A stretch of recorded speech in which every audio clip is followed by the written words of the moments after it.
Baik, untuk memperluas kesempatan kepada narasumber serta penanggap yang hadir pada hari ini, pada siang ini di waktu Makassar. Saya perkenalkan dulu sebelumnya dua peneliti yang akan memaparkan hasil risetnya. Ada Kak Nur Utaminingsih yang akan memaparkan hasil risetnya bersama Kak Amril Hans nanti berturut-turut. Beliau berdua merupakan seorang dosen. Kalau Kak Nur Utami ini dosen di UIN Alauddin Makassar, kalau Kak Amril ini dosen di Universitas Hasanuddin. Baik, untuk memperluas kesempatan saya berikan berturut-turut 15 menit untuk Kak Nur Utami dan 15 menit untuk Kak Amril. Waktu dan tempat kami persilakan. Ya, terima kasih kesempatannya. Teman-teman LSKP sudah memberi ruang bagi tim penelitian cepat Aliansi Mahasiswa dan Masyarakat Makassar Peduli COVID-19. Kalau mau jalan-jalan di sosial media, nama kita di Instagram @aliansi peduli COVID Makassar. Gitu. Pada kesempatan kali ini, saya bersama Kak Amril akan memaparkan hasil penelitian cepat kami atau rapid research kami dengan judul Makassar Recover, a Good or Poor Public Policy. Ini merupakan tinjauan terhadap Perwali nomor 5 tahun 2021 tentang Makassar Recover. Baik, sebelum kita masuk lebih jauh ke dalam analisis penelitian kami, mungkin ada baiknya untuk kita mengenalkan dulu seperti apa itu Makassar Recover. Ini adalah apa yang kami dapatkan selama melakukan penelitian cepat kami dalam rentang waktu pertengahan 2021, sekitar bulan Juni, dan kami menyelesaikannya di akhir tahun 2021. Jadi Makassar Recover itu merupakan strategi inovasi pemerintah Kota Makassar dalam penanggulangan COVID-19 yang diklaim sebagai upaya yang bersifat komprehensif dan pertama di dunia. Itu selalu diklaim sebagai itu. Kata recover itu sendiri merupakan akronim dari istilah SMART, Emergency Protocol Against COVID-19 and Services. Nah, lalu kenapa kita memilih Makassar Recover? Sebagaimana yang kita tahu, Makassar Recover ada 3 tahapan utamanya, yaitu imunitas kesehatan, adaptasi sosial, dan pemulihan ekonomi. Makassar Recover, sebagai warga Kota Makassar, kita selalu melihat, mendengar, dan mengetahui, dan ketika kita melihat, mendengar, dan mengetahui, program ini itu yang tertinggal kesan di warga adalah Makassar Recover sepertinya tampak sebagai single actor dalam upaya penanganan COVID-19 di Kota Makassar. Gitu. Ternyata pada dasarnya program ini itu merupakan penerjemahan dari visi dan misi Wali Kota Makassar terpilih periode 2021 dan hingga 2024. Makanya selalu digaungkan sebagai sebuah inovasi dengan citra yang sangat hebat dan ampuh. Namun sungguh disayangkan karena program ini kemudian berdampak pada kerancuan koordinasi antara apa yang dibanggakan pemerintah Kota Makassar ini dengan strategi nasional, bahkan strategi global terkait penanganan dan pengendalian COVID yang sedang diupayakan bahkan sampai sekarang oleh semua pihak. Nah, ada banyak hal terkait penanganan COVID-19 yang terjadi apalagi pasca pemilihan kepala daerah di Kota Makassar. Pemerintah Kota Makassar sendiri menawarkan banyak sekali janji inovasi yang telah kami kumpulkan pada slide berikut terkait lini masa dan janji inovasi pemerintah Kota Makassar dalam menanggulangi COVID-19. Bisa dilihat dari bulan Februari 2021, ternyata Satgas COVID-19 Kota Makassar sudah dibukukan. Jadi apa yang sebelumnya sudah bertugas, sudah di-SK-kan, kemudian selesai tugasnya di bulan Februari 2021. Bulan Maret 2021, program Makassar Recover di-launching, dan program ini dibiayai dengan anggaran refocusing dengan total 380 miliar rupiah. Masih di bulan Maret 2021, ada Festival Smart Vaksin Kota Makassar, Smart Vaksin Festival. Kira-kira semuanya pada tahu kenapa dibilang smart gitu. Nah, jadi ternyata dikatakan smart karena program ini katanya dapat mempersingkat tahapan proses vaksinasi melalui aplikasi digital, kemudian didukung oleh tracing digital status kesehatan warga. Namun realisasinya berupa praktik vaksinasi yang cenderung sangat bersifat seremonial dengan petunjuk teknis yang tidak semua diimplementasikan ketika direncanakan sebagaimana janji wali kota. Tidak ada aplikasi digitalnya, tidak jadi diantar jemput dengan ojek online yang katanya akan meniadakan kerumunan, dan tidak ada tracing digital mengenai status kesehatan juga. Bulan April, katanya aplikasi Smart Vaksin akan berlaku secara umum 1 bulan setelah festival, tapi itu belum direalisasikan lagi. Kemudian bulan Mei, Makassar Recover diuji cobakan. Uji coba ini menghabiskan anggaran sekitar 50,2 miliar rupiah. Bulan Mei, masih di awal Mei, ada yang kita kenal dengan Satgas Raika, itu namanya Satgas Pengurai Kerumunan, itu mulai bertugas. Bulan Juni, awal Juni ada dikenal juga COVID Hunter, ini COVID Hunter tugasnya tuh melakukan 3T di kelurahan. Itu juga sudah mulai bertugas, namun ketika dilihat di Perwali nomor 5 tahun 2021 tentang penanggulangan COVID, tidak ada yang disebutkan mengenai Satgas Raika dan COVID Hunter. Yang ada hanya detektor, itu di-launching di bulan Juli 2021. Tugasnya detektor adalah mendeteksi status kesehatan masyarakat melalui digital screening dengan metode door-to-door ke rumah warga. Jadi mayoritas dari Satgas Detektor ini merupakan tenaga non-medis yang direkrut dengan sistem kerelawanan. Unggahan pemerintah di Instagram terkait ini mendapatkan perhatian publik yang tinggi sekali karena seremonia juga dilakukan dengan sangat besar-besaran dan menarik perhatian.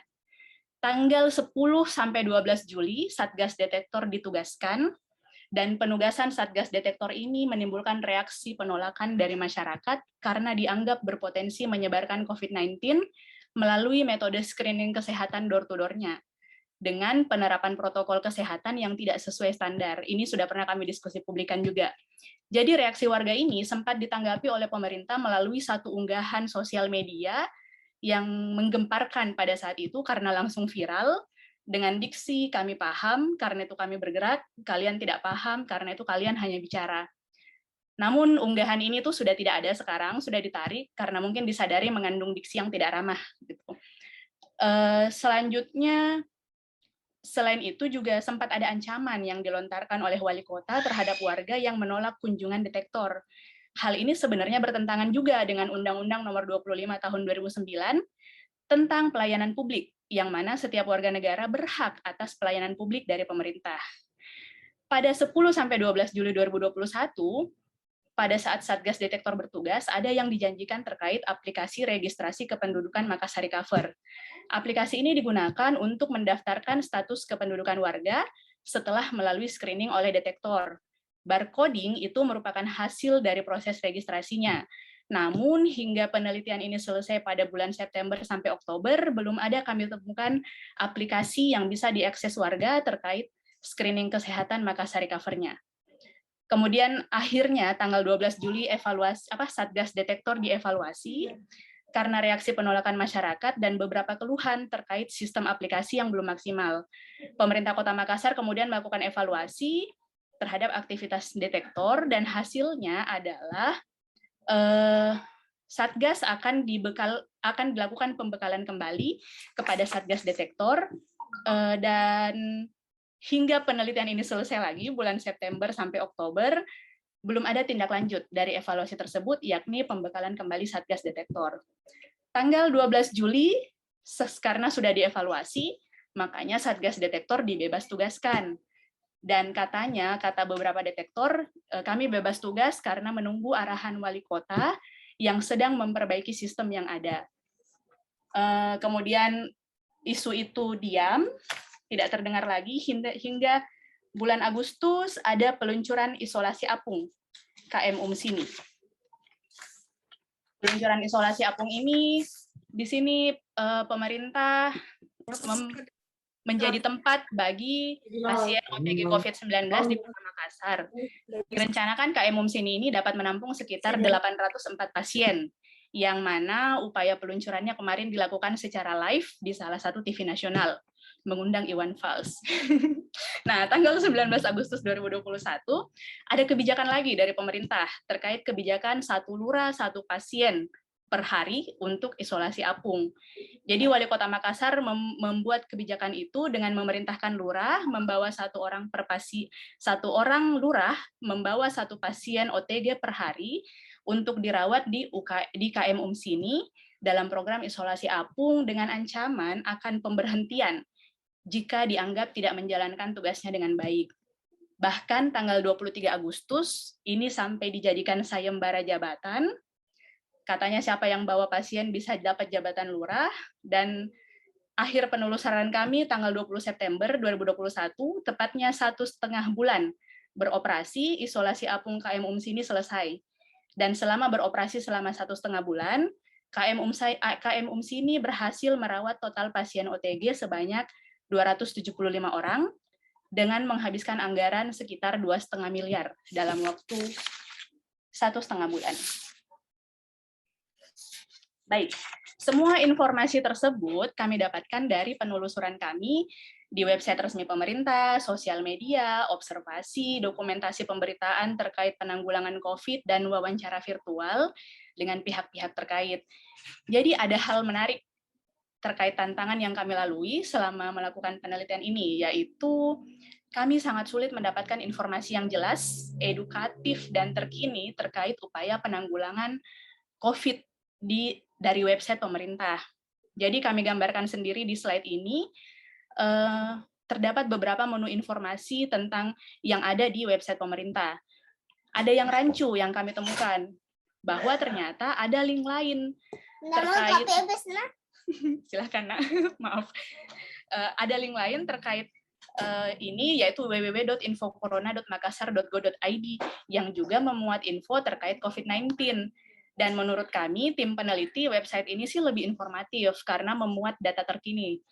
Jadi kami menemukan juga bahwa masing-masing website, baik www.makassarkota.go.id dan www.infocorona.makassar.go.id, ternyata memuat perwali yang berbeda dalam hal penanganan COVID di Kota Makassar. Inilah yang kemudian membuat kami semakin yakin untuk mencari tahu lebih lanjut mengenai kebijakan pemerintah Kota Makassar dalam penanggulangan COVID. Sepertinya segala reaksi publik yang ramai di media sosial memiliki keterkaitan dengan janji-janji inovasi Pemkot, dan ini semua berawal dari inovasi kebijakan yang selalu dideklarasikan ampuh, tangguh, dan satu-satunya di dunia, yaitu Makassar Recover. Ini adalah pertanyaan penelitian kami. Kami melontarkan 3 pertanyaan penelitian terkait Perwali nomor 5 tahun 2021. Dan pertanyaan ini akan coba kami jawab dengan melakukan analisis desain penelitian yang fokus pada isi dan formulasi kebijakan. Ini kerangka penelitian kami akan mencoba menganalisis kebijakan Perwali nomor 5 tahun 2021 tentang Makassar Recover dengan melakukan pendekatan analisis isi dan analisis formulasi kebijakan, yang mana nantinya kita akan menemukan sifat kebijakannya, apakah dia selaras dan berkesinambungan, sehingga kita pun dapat menyusun argumen dan menjadi landasan dalam melihat Makassar Recover is a good or poor public policy. Mengenai metodologi, kami terinspirasi dengan metode rapid research yang digunakan dalam beberapa penelitian oleh PAIR, The Partnership for Australia-Indonesia Research. Jadi model rapid research ini kami translasi dalam bahasa menjadi penelitian cepat, yang sebenarnya merupakan hal baru bagi beberapa dari kami tim peneliti. Nah, rapid research ini bukan berdasarkan waktu, misalkan karena namanya penelitian cepat sehingga harus dilakukan dengan cepat, jadi tidak demikian. Nah, setelah kami melihat beberapa penelitian PAIR yang sudah selesai, kami mereview ternyata model rapid research itu punya 3 karakteristik utama, yaitu digunakannya pendekatan kolaboratif. Jadi tim yang tergabung merupakan kolaborasi dari berbagai pihak. Dan karena bersifat kolaboratif, maka isu yang dibahas dalam penelitian cepat pun bersifat multidisipliner. Gitu. Jadi diteliti oleh banyak pihak dengan perspektif masing-masing dan saling melengkapi satu sama lain. Dan cenderung isu tersebut berasal dari fenomena-fenomena yang prioritas dan penting. Itulah yang kemudian diteliti dalam model rapid research. Dan setelah kami melakukan penelitian, kami kemudian menemukan benang merah terkait metodologi ini dengan paradigma penelitian pragmatis. Penelitian pragmatisme dalam buku metodologi penelitian sosialnya Creswell di situ disebutkan berkembang dengan menggunakan strategi penelitian campuran yang tidak terlalu menekankan pada kekakuan metode dalam sebuah penelitian. Jadi orientasi utamanya adalah menjawab pertanyaan penelitian dan menemukan solusi dari sesuatu yang penting yang tengah dibahas di masyarakat. Dan cenderung isu yang dibahasnya pun isu multidisipliner. Hal inilah yang kemudian semakin meyakinkan kami bahwa model penelitian cepat atau rapid research ini merupakan suatu metodologi dalam penelitian sosial yang bisa kami lakukan dan dapat kami pertanggungjawabkan keilmiahannya. Oke. Baik, selanjutnya kita akan mulai melakukan analisis penelitiannya, memaparkan analisis penelitian kami yang akan dilanjutkan oleh kawan satu tim penelitian cepat kami, Bapak Amril Hans SAP, MPA. Mana Kak? Halo, Assalamualaikum Ya, warahmatullahi wabarakatuh. silahkan Kak Amril dilanjutkan. Ya, terima kasih Ibu Tami atas pemaparan penjelasan tentang riset kita ini. Saya tidak berlama-lama terkait tentang apa yang sudah diungkapkan oleh Mbak Tami terkait riset kami ini. Jadi saya tergabung juga ikut nimbrung juga di aliansi peduli COVID, masyarakat dan mahasiswa peduli COVID, dan kemudian diberikan tugas oleh Mbak Lili, Bu Isda, sama Tami sendiri untuk menganalisis sebenarnya kayak gimana ini Perwali dalam perspektif kebijakannya. Akhirnya kami memutuskan di aliansi ini ada dua pendekatan yang kita gunakan, yaitu pendekatan content analysis dengan pendekatan formulasi kebijakan seperti itu. Kami fokus pada di Perwali dan bagaimana dampak yang kedepannya ketika terjadi Perwali ini. Kita mau melihat dari perspektif analisis isi dulu.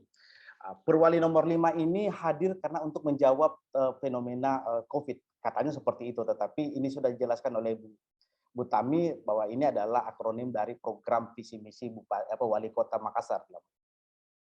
Kalau kita melihat dari Perwali ini merujuk pada penggunaan bahasa asing, karena ini agak menjadi hal yang baru juga karena di dalam Peraturan Presiden nomor 63 tahun 2019 itu sudah dijelaskan bagaimana penggunaan bahasa Indonesia dalam dokumen-dokumen resmi, dokumen-dokumen resmi negara.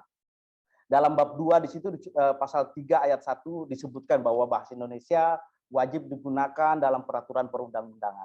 Sedangkan di dalam Perwali nomor 5 tahun 2021 tentang Makassar Recover itu sendiri itu adalah merupakan adopsi dari bahasa asing dalam hal ini. Walaupun dalam hal ini adalah akronim kata recover sendiri juga itu sudah tadi dijelaskan Mbak Tami, di mana Smart Emergency Protocol and Change, COVID-19 and Services seperti itu. Ini juga kemudian akan menimbulkan kerancuan, potensi kerancuan di sini, tidak mencirikan kejernihan dalam peraturan ini, kemudian bagaimana pengertian-pengertian yang dijelaskan dalam peraturan perundang-undangan dalam peraturan Presiden nomor 63 tahun 2019 ini kemudian tidak mewakili seperti itu. Sementara hampir di semua pemerintah mulai dari pusat, provinsi, kabupaten, kota se-Indonesia menggunakan istilah di dalam penanganan COVID-19 ini adalah penanganan dan pengendalian COVID-19.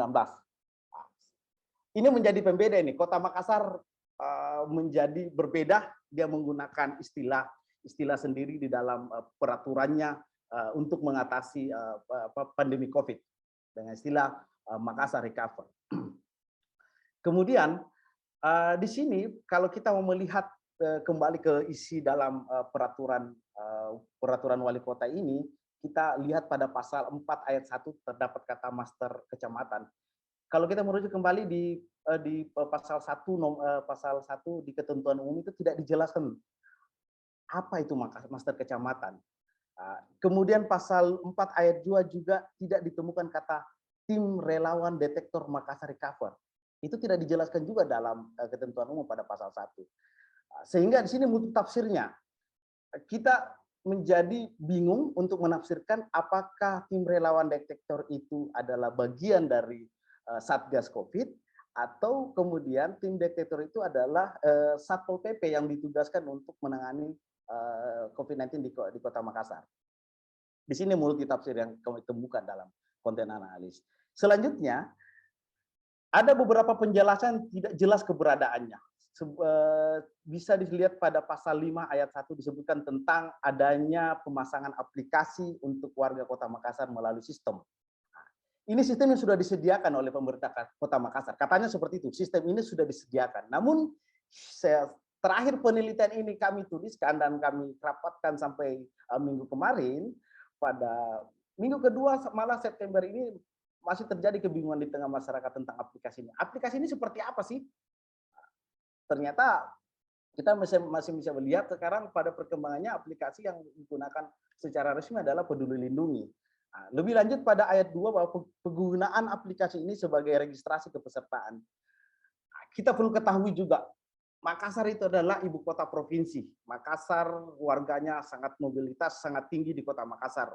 Orang dari luar kota itu kemudian banyak masuk ke Kota Makassar. Yang menjadi pertanyaan, bagaimana menggunakan aplikasi ini ketika warga di luar Kota Makassar saja masuk Kota Makassar itu sangat tinggi intens mobilitasnya. Bagaimana pemerintah Kota Makassar melalui aparaturnya untuk mengatasi hal itu. Ini kemudian menyulitkan aparatur di lapangan karena aturan ini tidak jelas di dalam petunjuk-petunjuknya seperti itu.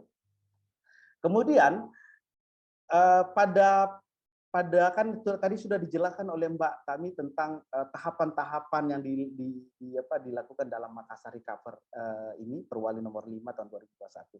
Tahap pertama adalah tahap imunitas kesehatan. Itu dijelaskan di pasal 6, pasal 7, pasal 8 tentang aktivitas yang dilakukan pada tahapan imunitas kesehatan. Sayangnya ketiga pasal tersebut tidak dijelaskan siapa aktor-aktor yang ada di lapangan seperti apa dia seperti itu. Saya perlu bacakan tentang pasal yang ada di sini, yaitu barcoding. Pasal 6, barcoding dilakukan setelah registrasi kepesertaan sebagaimana dimaksud pada pasal 5 ayat 2. Kemudian pasal 7 itu tentang triase data. Kemudian pasal 8 itu tentang sensus kesehatan. Di sini akibatnya terjadi penolakan pada Satgas penolakan warga terhadap Satgas Detektor karena Satgas Detektor ini kemudian menjadi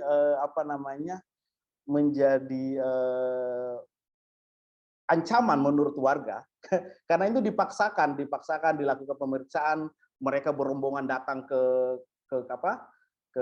rumah-rumah warga, kemudian melakukan pemeriksaan suhu tubuh, tekanan darah, kemudian saturasi oksigen untuk menetapkan status kesehatan warga.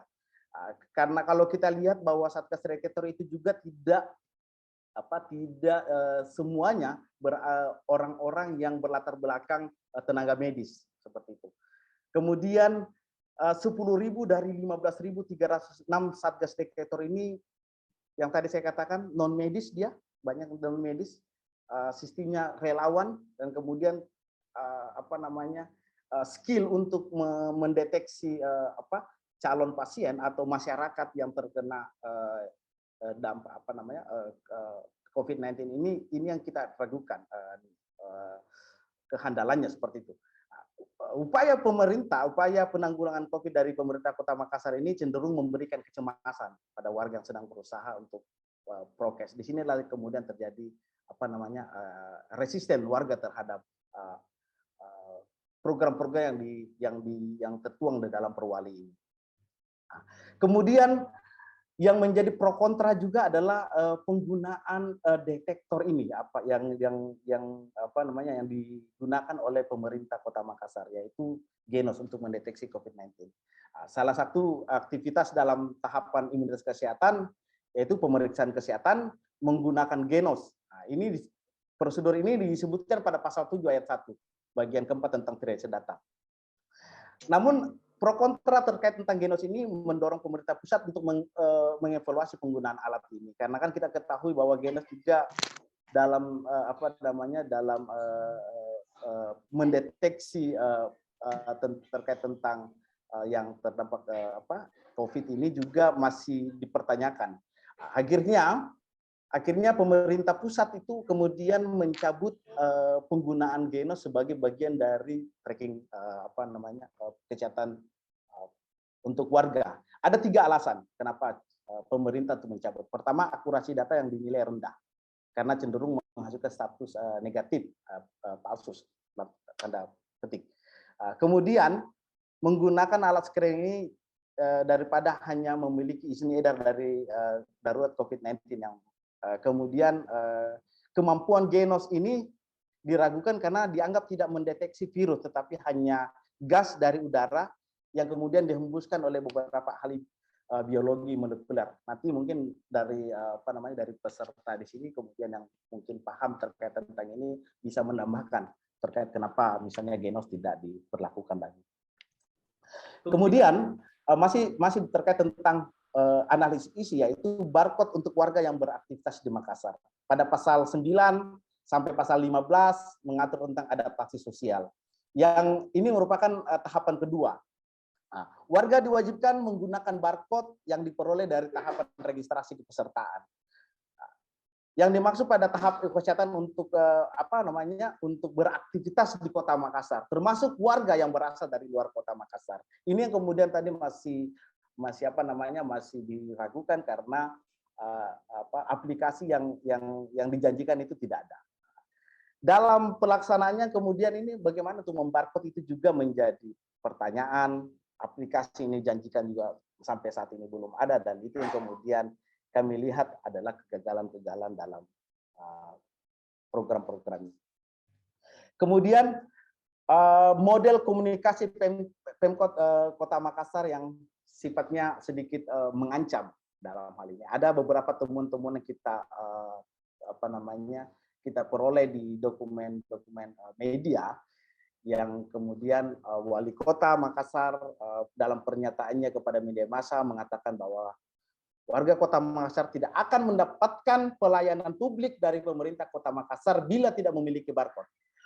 Ini bertentangan dengan Undang-Undang nomor 25 tahun 2009 tentang pelayanan publik. Karena dalam undang-undang ini menyatakan bahwa setiap warga negara berhak atas pelayanan publik dari pemerintah, apapun itu. Jadi itu sudah bertentangan dengan itu. Kalau kita mau melihat atau merujuk pada sifat kebijakan, dalam sifat kebijakan itu ada disebut dengan protective regulatory. Protective regulatory ini kemudian bertentangan dengan respon Wali Kota Makassar yang tidak menunjukkan sifat kebijakan untuk melindungi masyarakat. Pada tahapan selanjutnya tidak adanya perihal tentang vaksinasi dalam kebijakan Makassar Recover. Ini yang menjadi concern kita juga untuk melihat perwali ini.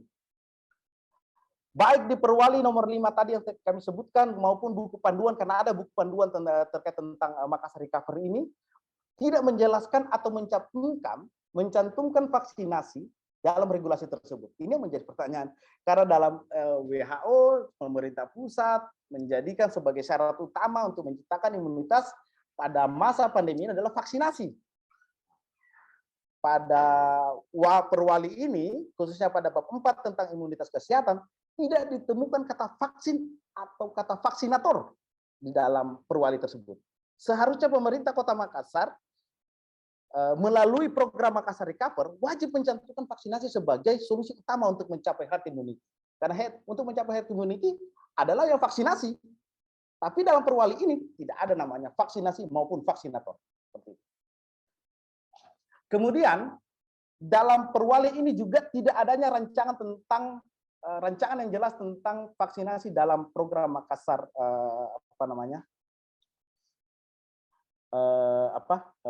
Recover terkait tentang pemerintah malah mengklaim bahwa program Smart Vaksin Festival menjadi salah satu program pertama Makassar Recover yang diadakan secara besar-besaran. Kalau kita melihat sebenarnya program Makassar Recover ini adalah program yang kemudian tiba-tiba secara dadakan karena adanya kunjungan presiden pada waktu itu untuk mengunjungi salah satu daerah di Sulawesi Selatan, dan kemudian kami melihatnya bahwa ini adalah bagian dari upaya pemerintah Kota Makassar melalui wali kota kemudian melakukan program yang secara tiba-tiba ini. Pemerintah Kota Makassar menjanjikan bahwa program Smart Vaksin Festival ini berbeda dengan kegiatan vaksinasi di kabupaten atau kota lainnya. Janji yang membedakan program vaksinasi di Makassar karena dijalankan dengan aplikasi yang dirancang sendiri oleh Pemkot Makassar pada saat peluncurannya di bulan April. Namun, prosedur vaksinasi terkhusus aplikasi digital terkait program Smart Vaksin Festival tidak dipaparkan dalam Perwali nomor 5 tahun 2020 tentang Makassar Recover. Itu tadi kita baru masuk pada konten analisis. Kemudian ketika kita masuk pada melihat pada formulasi kebijakannya, kami dari masyarakat aliansi peduli COVID itu melihat mengurai pada mulai dari aturan pusat sampai kepada aturan daerah. Jadi pusat, pemerintah, provinsi sampai ke kabupaten kota. Kalau kita merujuk pada kebijakan nasional tentang COVID-19, itu dimulai dari keputusan Presiden nomor 11 tahun 2020 tentang penetapan kedaruratan kesehatan masyarakat.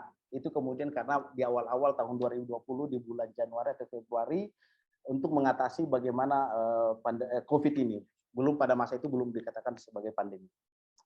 Kemudian diantisipasi lagi dibuatlah peraturan pemerintah nomor 21 tahun 2020 tentang PSBB dalam rangka percepatan penanggulangan COVID. Kemudian muncul lagi Kepres nomor 7 tahun 2020 tentang gugus tugas percepatan penanganan COVID-19. Kemudian muncul Kepres nomor 9 tahun 2020 tentang perubahan atas Kepres nomor 7 tadi. Kemudian muncul peraturan pemerintah pengganti undang-undang atau Perpu nomor 1 tahun 2020 tentang kebijakan keuangan negara dan stabilitas sistem keuangan untuk penanganan COVID. Makanya ada istilah dengan refocusing anggaran seperti itu. Dari Perpu ini kemudian ditetapkan menjadi Undang-Undang nomor 2 tahun 2020 tentang penetapan peraturan pemerintah pengganti Undang-Undang nomor 1 tadi tentang kebijakan keuangan negara dan stabilitas sistem keuangan untuk penanganan COVID-19.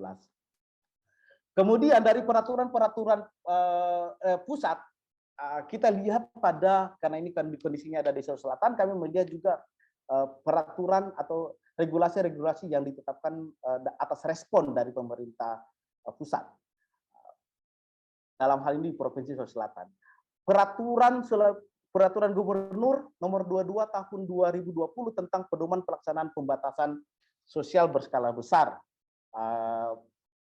dalam penanganan COVID di wilayah Sulawesi Selatan. Kemudian turun lagi ada keputusan Gubernur Sulawesi Selatan nomor 955 tahun 2020 tentang penetapan rumah sakit rujukan. Makanya pemerintah provinsi kemudian mengambil alih dari kabupaten kota yang ada pasien COVID-nya, dibawalah ke Kota Makassar karena diambil alih oleh gubernur. Kemudian muncul keputusan Gubernur nomor 1039 tahun 2020 juga tentang penunjukan dan pelaksanaan pendistribusian jaring pengaman sosial. Selanjutnya keputusan Gubernur Sulawesi Selatan nomor 1165 tahun 2020 tentang pengangkatan kuasa pengguna anggaran dan bendahara pengelola dana keuangan dana penanganan COVID-19. Selanjutnya keputusan Gubernur 1253 tahun 2020 tentang pengangkatan kuasa pengguna anggaran.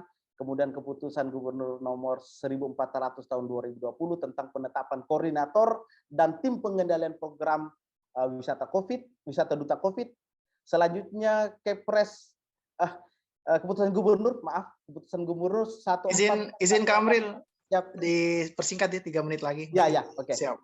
Tentang penetapan tenaga kesehatan, terakhir adalah keputusan Gubernur Sulawesi Selatan 1534. Artinya dari keputusan dari regulasi ini adalah merespon dari apa yang dilakukan oleh pemerintah pusat, dikeluarkan pemerintah pusat, dan itu sejalan dengan apa yang ada di peraturan pemerintah provinsi. Kita melihat pada regulasi di Kota Makassar sendiri. Pada peraturan wali kota nomor 22 tahun 2020 adanya pembatasan PSBB, kemudian Kepres 1153, pemberlakuan PSBB, kemudian peraturan wali kota 31 tahun 2020, peraturan wali kota 136 tahun 2020, peraturan wali kota Makassar nomor 53 tahun 2020, itu semua sejalan dari apa yang ada di regulasi di atasnya, baik dari keputusan gubernur, peraturan gubernur maupun keputusan yang ada di pusat. Regulasi yang diterbitkan itu semua merujuk. Artinya regulasi ini tidak bertentangan dengan regulasi yang telah terbit, namun lebih pada melengkapi regulasi sebelumnya berdasarkan fokus regulasi itu. Karena wilayah Kota Makassar berarti dia berada wilayah Kota Makassar. Ketika kita melihat pada formulasi peraturan nomor 5 tahun 2021 ini tentang Makassar Recover, tidak ditemukan rujukan regulasinya. Kalau kita melihat menimbang dan mengingatnya, tidak ada rujukan satupun terkait tentang itu. Dia Perwali ini hanya merujuk pada peraturan Menteri Dalam Negeri maupun peraturan Menteri Kesehatan, itu saja. Seharusnya secara normatif sebaiknya kita kan merujuk pada undang-undang atau peraturan sebelumnya, apalagi ini masih berkaitan pada suasana atau fokus yang sama, yaitu penanggulangan COVID. Seharusnya seperti itu. Kemudian kami menemukan juga logika perencanaan dan penganggaran kebijakan. Dalam RPJMD sebenarnya itu merupakan perencanaan strategis satu kebijakan. RPJMD Kota Makassar itu yang tahun 2021 sampai 2026 belum disahkan oleh DPRD, sehingga rujukan pemerintah Kota Makassar adalah RKPD, Rencana Kerja Pemerintah Daerah. Izin Kak, semenit lagi ya. Oke. Yang saya singkat di sini adalah rujukannya ada 5 indikator: peraturan pemerintah nomor 2, surat Menteri Dalam Negeri nomor 50, kemudian arah kebijakan RPJMD Kota Makassar, kemudian pembangunan RPJMD Sulawesi Selatan. Ini adalah rujukan untuk melakukan perencanaan penganggaran pemerintah Kota Makassar. Seharusnya program Makassar Recovery menjadikan Permendagri nomor 40 tahun 2020 tentang pedoman penyusunan rencana kerja pemerintah daerah tahun 2021 sebagai landasan. Tetapi di dalam perwali ini tidak ada Permendagri tersebut dicantumkan, sehingga kita mempertanyakan bagaimana landasan berpikirnya, bagaimana logika perencananya, bagaimana penganggaran kebijakannya, sehingga anggaran kebijakan yang dikeluarkan dalam perwali ini bisa ditetapkan. Artinya ini melanggar peraturan Dalam Negeri nomor 40 tahun 2020. Kemudian terkait dengan apa yang kita dapatkan, ternyata tadi sudah dijelaskan 50,2 miliar total anggaran sudah disediakan dari 380 miliar yang disiapkan. Tetapi di sini mengeluarkan anggaran itu seharusnya berdasarkan Permendagri tadi, Permendagri 40 tahun 2020, tetapi perwali ini tidak merujuk pada itu. Itu yang menjadi pertanyaan. Silakan Bu Tami, lanjutkan. Apa jawaban dari pertanyaan kita dari penelitian ini? Terima kasih. Silakan mungkin tambahan Bu Tami sebelum ditanggapi. Masih mute Kak. Masih mute. Boleh menanggapi? Ya, maaf. Ya, 2-3 menit ya Kak. Sebelum ditanggapi oleh penangkap kita. Kita persingkat karena tadi sudah dijelaskan panjang lebar bagaimana analisis isi dan analisis formulasi kebijakan yang sudah kami lakukan. Jadi dari ketiga pertanyaan penelitian yang kami lontarkan, jawaban kami semua tidak atas semua pertanyaan penelitian ini. Perwali tidak komprehensif, kemudian tidak sesuai prosedur, dan tidak berkesinambungan serta selaras.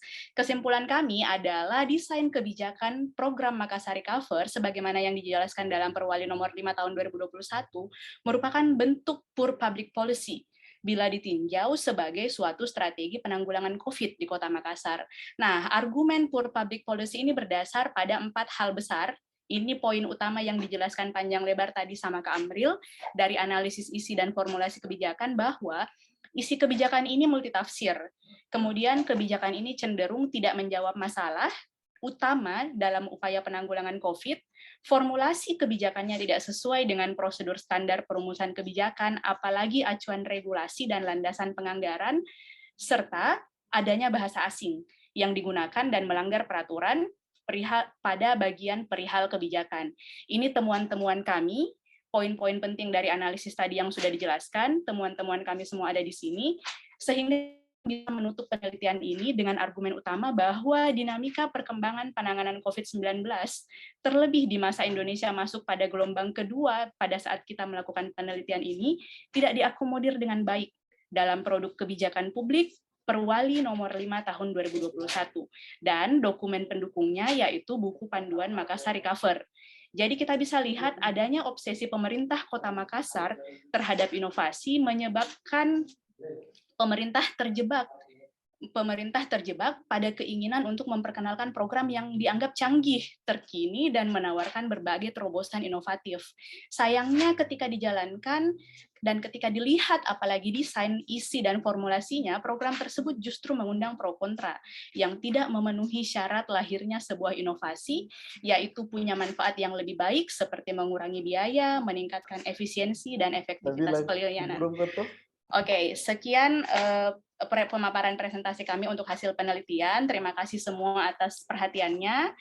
Kami harap ini bisa menjadi sumbangsih akademik kami dalam meninjau seperti apa kebijakan yang baik itu, dan ini adalah peran dan fungsi kami sebagai akademisi, peneliti, dan masyarakat dalam suatu sistem politik dan pemerintahan di Kota Makassar. Ini saya berterima kasih kepada tim peneliti yang sudah membantu penelitian ini, Pak Amril, Ibu Lili Yulianti Farid, Kak Isda juga sebagai tim peneliti, dan beberapa mahasiswa dari program studi ilmu politik UIN Alauddin Makassar dan program studi hubungan internasional UIN Alauddin Makassar yang sudah membantu peneliti sebagai asisten peneliti dalam penelitian ini. Terima kasih, Kakak moderator, silahkan. Baik, terima kasih. Ini dua peneliti hebat yang memaparkan hasil penelitiannya. Baik, kurang menarik sebenarnya kalau penelitian ini hanya diekspos saja, tapi tidak ditanggapi oleh expertnya, oleh pakarnya. Untuk teman-teman, pada sahabat publik, kalau kami biasa sapa teman-teman ruang publik kita di LSKP, silakan menyiapkan pertanyaan-pertanyaannya terkait hasil ekspos penelitian ini atau menanggapi dari penanggap kita. Kita sudah hadir dua penanggap kita, ada Kak Ika, dosen Monash University Indonesia, kemudian nanti akan dilanjutkan Kak Yosep sebagai praktisi relawan lapor COVID-19. Untuk waktu dan tempat kami berikan sama juga masing-masing. Untuk Kak Ika 15 menit, Kak Yosep nanti akan lanjut 15 menit juga untuk memberi tanggapan terkait hasil ekspos yang telah dilakukan oleh penelitian ini. Terima kasih. Silakan Kak Ika. Baik, terima kasih. Saya izin share PowerPoint ya.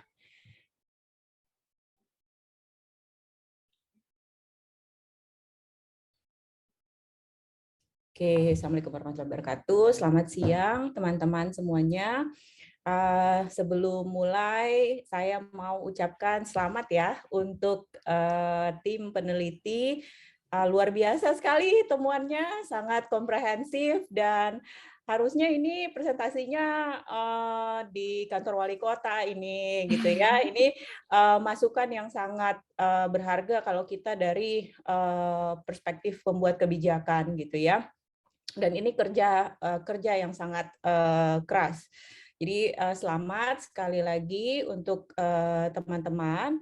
Yang kedua, terima kasih karena saya sudah diundang. Saya sebenarnya anak Makassar juga ya. Jadi excited banget gitu kan, terkoneksi dengan teman-teman di Makassar, walaupun yang menghubungkan koneksi dari Monash, yaitu Mbak Lili Farid.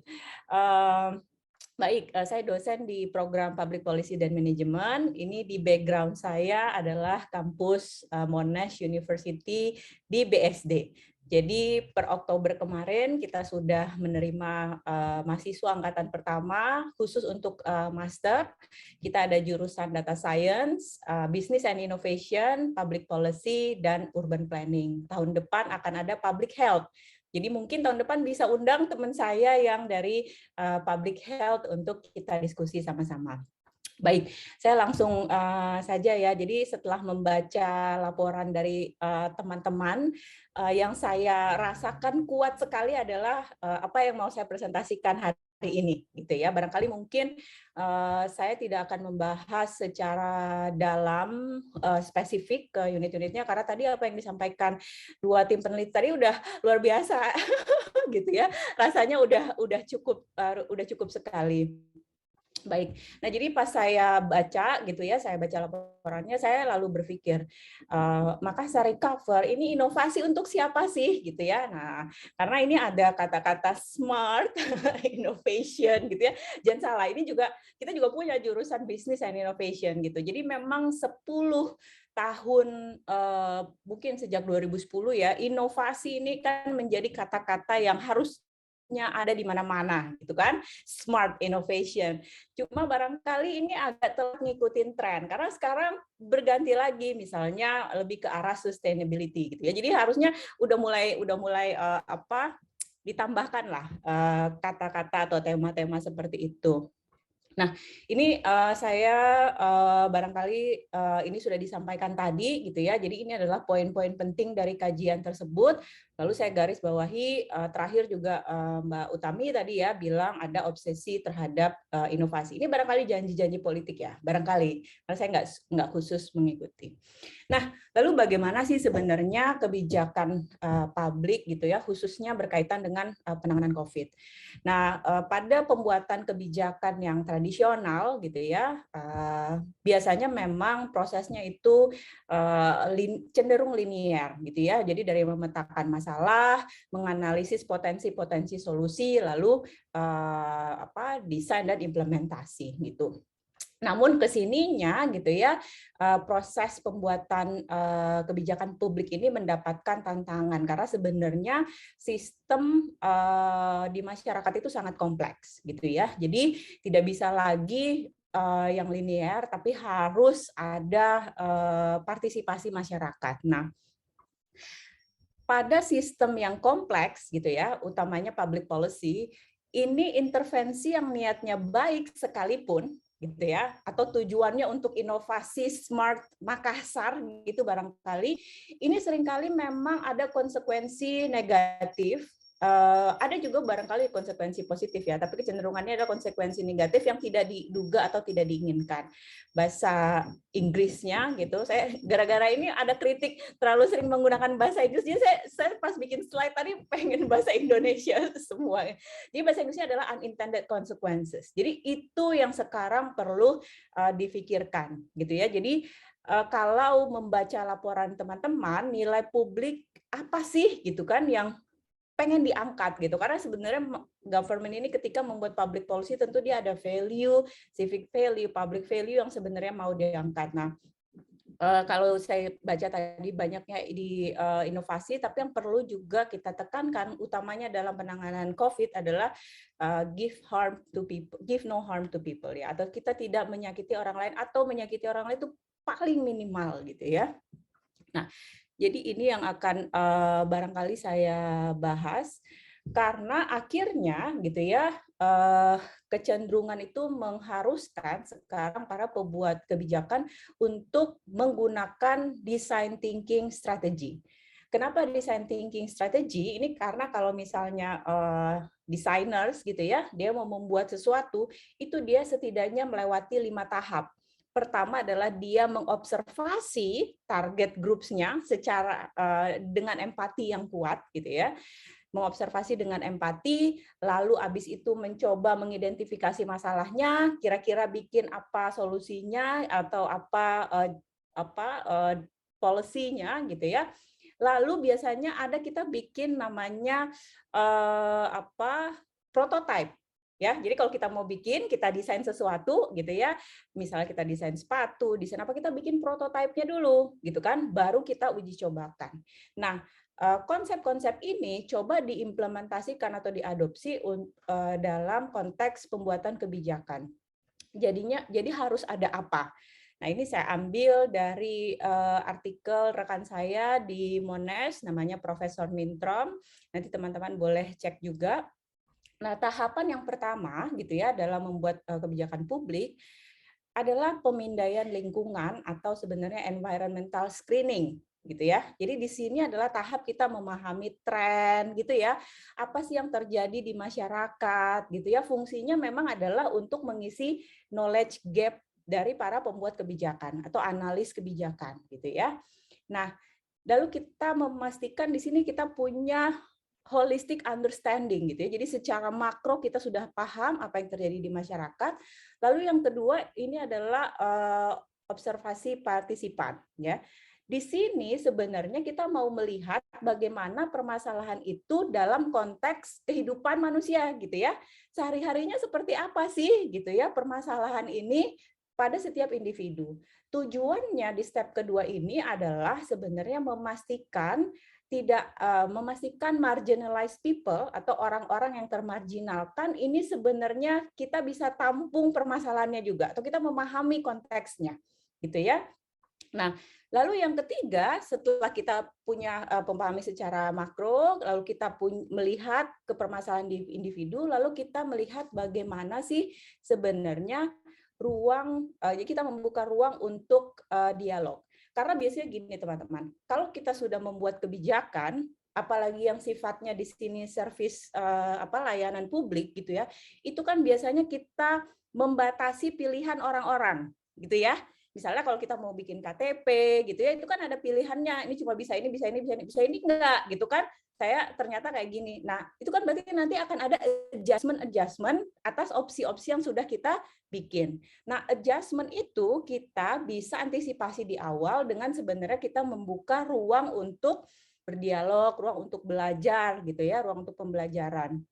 Nah, selanjutnya adalah memetakan rencana atau implementasi kebijakan. Saya sempat masuk juga ke website itu dan saya melihat visualisasi yang begitu bagus ya, bagus secara visual ya, gitu ya. Tapi saya lalu ini apa kecil-kecil banget, ini apa laptop? Saya padahal laptop saya 16 inci, gitu kan, saya gede-gedein lagi tuh tetap pecah akhirnya. Karena itu mappingnya bagus gitu ya, idenya untuk memetakan protokol, itu kan protokol yang dia petakan ya, itu bagus. Tapi dari situ sebenarnya itu gampang sekali kita bisa melihat apa yang miss di situ. Gitu ya, mulai dari tahap perencanaan itu nggak ada misalnya assessment nanti seperti apa gitu ya, lalu misalnya dengan publik itu seperti apa. Ya barangkali publik-publik yang memang sudah dalam jaringan policy network gitu ya. Tapi gimana dengan publik-publik yang harusnya kita layani. Jadi sebenarnya menyediakan visualisasi itu bagus, tapi kita bisa langsung lihat tuh ini miss-nya di mana yang tadi itu gitu ya. Itu kita petakan di situ rencana implementasi gitu ya, utamanya karena ini protokol, jadi kita bisa tahu mana protokol yang miss. Dan yang terakhir sebenarnya adalah sense making. Nah, teman-teman kalau misalnya membuat produk gitu ya, itu kan biasanya kalau kita coba misalnya sepatu aja, kita udah desain, kita ini kan kita harus coba ya, enak apa enggak gitu ya. Ini kira-kira masuk akal nggak sih? Gimana kalau misalnya dipakainya jalanannya di Indonesia yang kalau hujan becek gitu kan? Gimana kalau misalnya, nah itu harus kita lakukan. Nah dari apa teman-teman sudah sampaikan, saya pikir ini masalahnya di sini gitu ya. Jadi kalau masalah klasik kebijakan publik itu kan ada di environmental issue, misalnya ada bencana alam, ada di market failure, ada di social failure, ada government failure. Nah, kalau dari sini saya bisa katakan bahwa ini sebenarnya ada kegagalan pada saat desain implementasi gitu ya, bahkan barangkali juga pada saat kalau saya mendengar teman-teman tadi menyampaikan narasi-narasi yang disampaikan, ada juga kesalahan di agenda settingnya gitu ya. Karena sebentar, saya catat tuh tadi perkataan Mbak Tami ya. Jadi kami paham, makanya kami bergerak, kalian tidak paham, makanya kalian hanya bicara. Padahal harusnya policy ini adalah untuk warga Makassar gitu ya. So, harusnya jangan inilah, kalau kemarin kita baca tagline dari Presiden ya setelah pulang, terus dia recover together, recover stronger gitu ya. Ada kemarin rame-rame para pemimpin dunia. Jadi harusnya itu ya. Jadi jangan ada kalian, kami gitu. Nah ini kan yang mau Anda layani ini sebenarnya siapa gitu ya. Nah, jadi saya lihat di sini pada policy design gitu ya, pada implementasi agenda settingnya itu ada banyak sekali hal-hal yang harusnya itu diperbaiki. Nah, ini saya terakhir barangkali. Nah, ya lalu apa sih yang seringkali hilang dari kebijakan publik berbasis inovasi? Ya, jadi teman-teman kalau baca literatur dalam kebijakan publik ini sekarang sudah memasukkan dan menekankan kuat sekali akan adanya empati. Karena kenapa? Karena pembuat kebijakan dan analis kebijakan ini dianggapnya selalu berada di menara gading. Apalagi misalnya gini, ini saya berbicara dalam konteks government secara keseluruhan.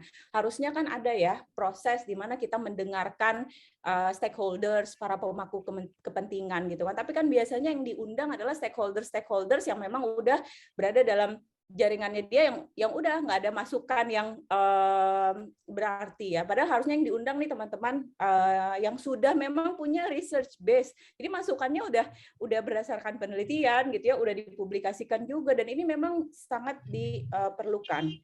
Nah, jadi trennya ke sini adalah memang para pembuat kebijakan ini utamanya lagi saat kebijakan yang berkaitan dengan pandemi COVID. Jadi kita harus memasukkan ini empati gitu ya, karena ini adalah prinsip utama dalam mendesain kebijakan yang berpusat pada manusia. Jadi kebijakan itu pertama harusnya udah bukan government centered, tapi berpusat pada manusia, dan apa yang hilang ya adalah empati ini. Kalau ini ada, menurut saya harusnya narasi-narasi yang disampaikan yang dikritik gitu ya, yang dikritik rame-rame, yang kritik di rame-rame itu harusnya nggak ada tuh yang seperti itu. Baik, itu aja dari saya. Semoga tidak, semoga waktunya masih panjang ya. Terima kasih. Ya, terima kasih Kak Ika, pas waktunya.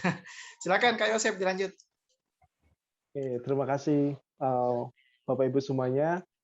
Menarik ya yang disampaikan. Terima kasih banyak. Saya dapat insight banyak dari teman-teman di Makassar. Kebetulan bulan 10 kemarin saya juga baru dari Makassar sekitar 1 minggu.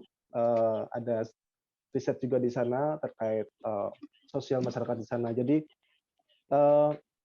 hal-hal yang menarik dalam proses menangani pandemi itu patut kita amati dan kita kawal ya. Karena kan kenapa? Karena tujuan utamanya kan bagaimana daerah itu bisa mengendalikan pandemi itu di tingkatan mereka gitu ya, dari sisi ekonomi, sosial maupun budayanya. Nah, kalau saya lihat tadi Makassar Recover ada 3 poin utama. Yang pertama adalah imunitas kesehatan, kemudian adaptasi sosial dan pemulihan ekonomi. Nah, 3 ini menjadi bentuk bahwa sebuah kebijakan yang telah dikeluarkan oleh Pemkot Makassar ini menyasar segala sisi gitu ya. Bukan hanya secara medis tapi juga sosial dan ekonomi.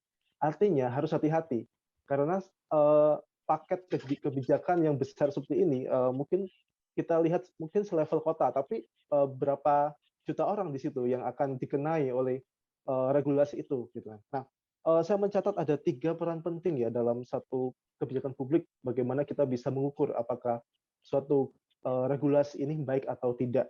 Kalau tadi dibilang oleh teman-teman yang riset, ada Mbak Tami juga disampaikan bahwa poor public policy and practice ya. Jadi ada statement di situ dinilai bahwa regulasi ini tidak kurang memuaskan atau mungkin malah buruk gitu ya. Nah, kenapa penting? Kenapa kita harus melihat sebuah regulasi itu dalam 3 hal. Pertama adalah regulasi harus menjadi alat atau instrumen untuk memecahkan masalah publik yang tidak bisa diselesaikan secara individu.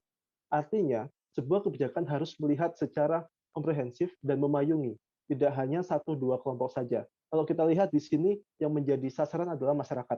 Bagaimana masyarakat itu bisa secara 3T berjalan, sosial ekonomi juga terus dikembangkan, dan proses-proses yang dilakukan ke depan itu juga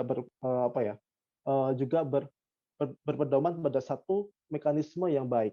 Nah, alat atau instrumen yang memecahkan masalah publik ini apabila tidak berjalan dengan baik, maka yang terjadi adalah kebingungan.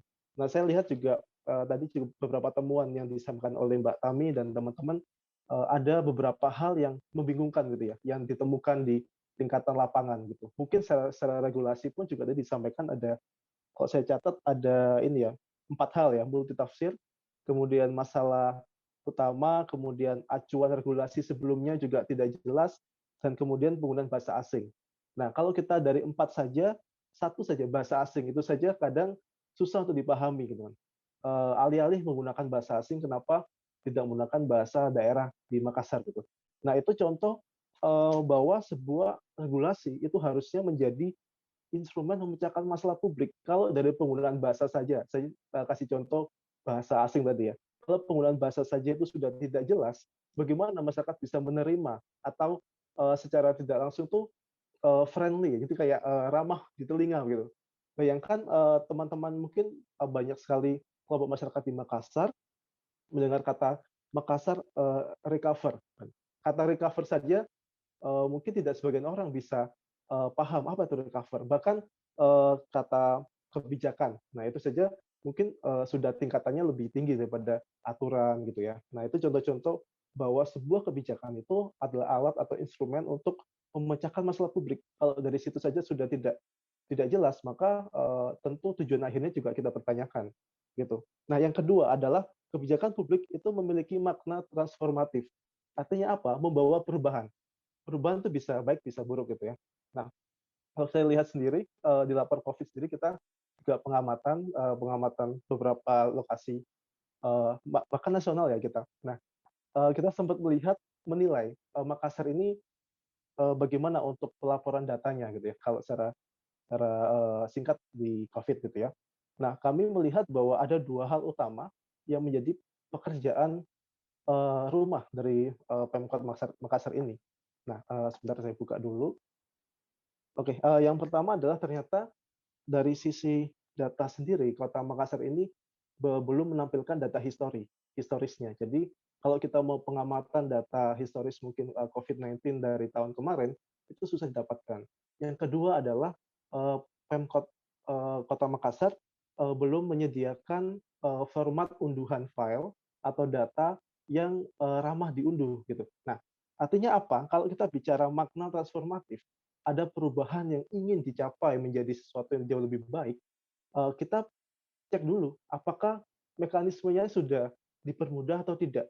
Kalau dari data dasarnya saja, kalau kita bilang pandemi gitu ya, kita mau kita mau menilai kondisi itu terkendali atau tidak, itu kan harusnya based on data ya, harus dari data, harus dari capaian-capaian yang terukur. Nah, kalau dari situ saja tidak ada, itu bagaimana transformatifnya bisa tercapai gitu. Jadi saya melihat bahwa kadang Pemkot ya atau tingkatan kebijakan publik itu transformatifnya itu hanya berakhir pada tulisan-tulisan di aturannya gitu. Tapi saat diterjemahkan ke level implementasi teknis di lapangan, maka akan muncul hal-hal yang membingungkan lagi gitu. Karena tadi makna transformatifnya tidak jelas di sini. Nah, yang ketiga adalah regulasi publik ini harusnya menjadi instrumen modal untuk menopang kehidupan masyarakat dan negara. Kalau dalam makna yang saya sampaikan adalah apa sih yang menjadi modal begitu. Nah, saat masyarakat tertekan oleh pandemi, gitu ya, secara medis, secara kesehatan mereka harus pakai masker, harus isolasi, karantina, kemudian ekonomi mereka terpuruk, kemudian sosial hubungan antar personal juga mungkin merenggang gitu ya karena tidak bisa bertemu langsung atau hal-hal terbatas lainnya, maka hadirnya regulasi dari pemerintah itu harusnya menjadi modal untuk membangun kembali hal-hal yang telah hilang atau berkurang selama pandemi ini.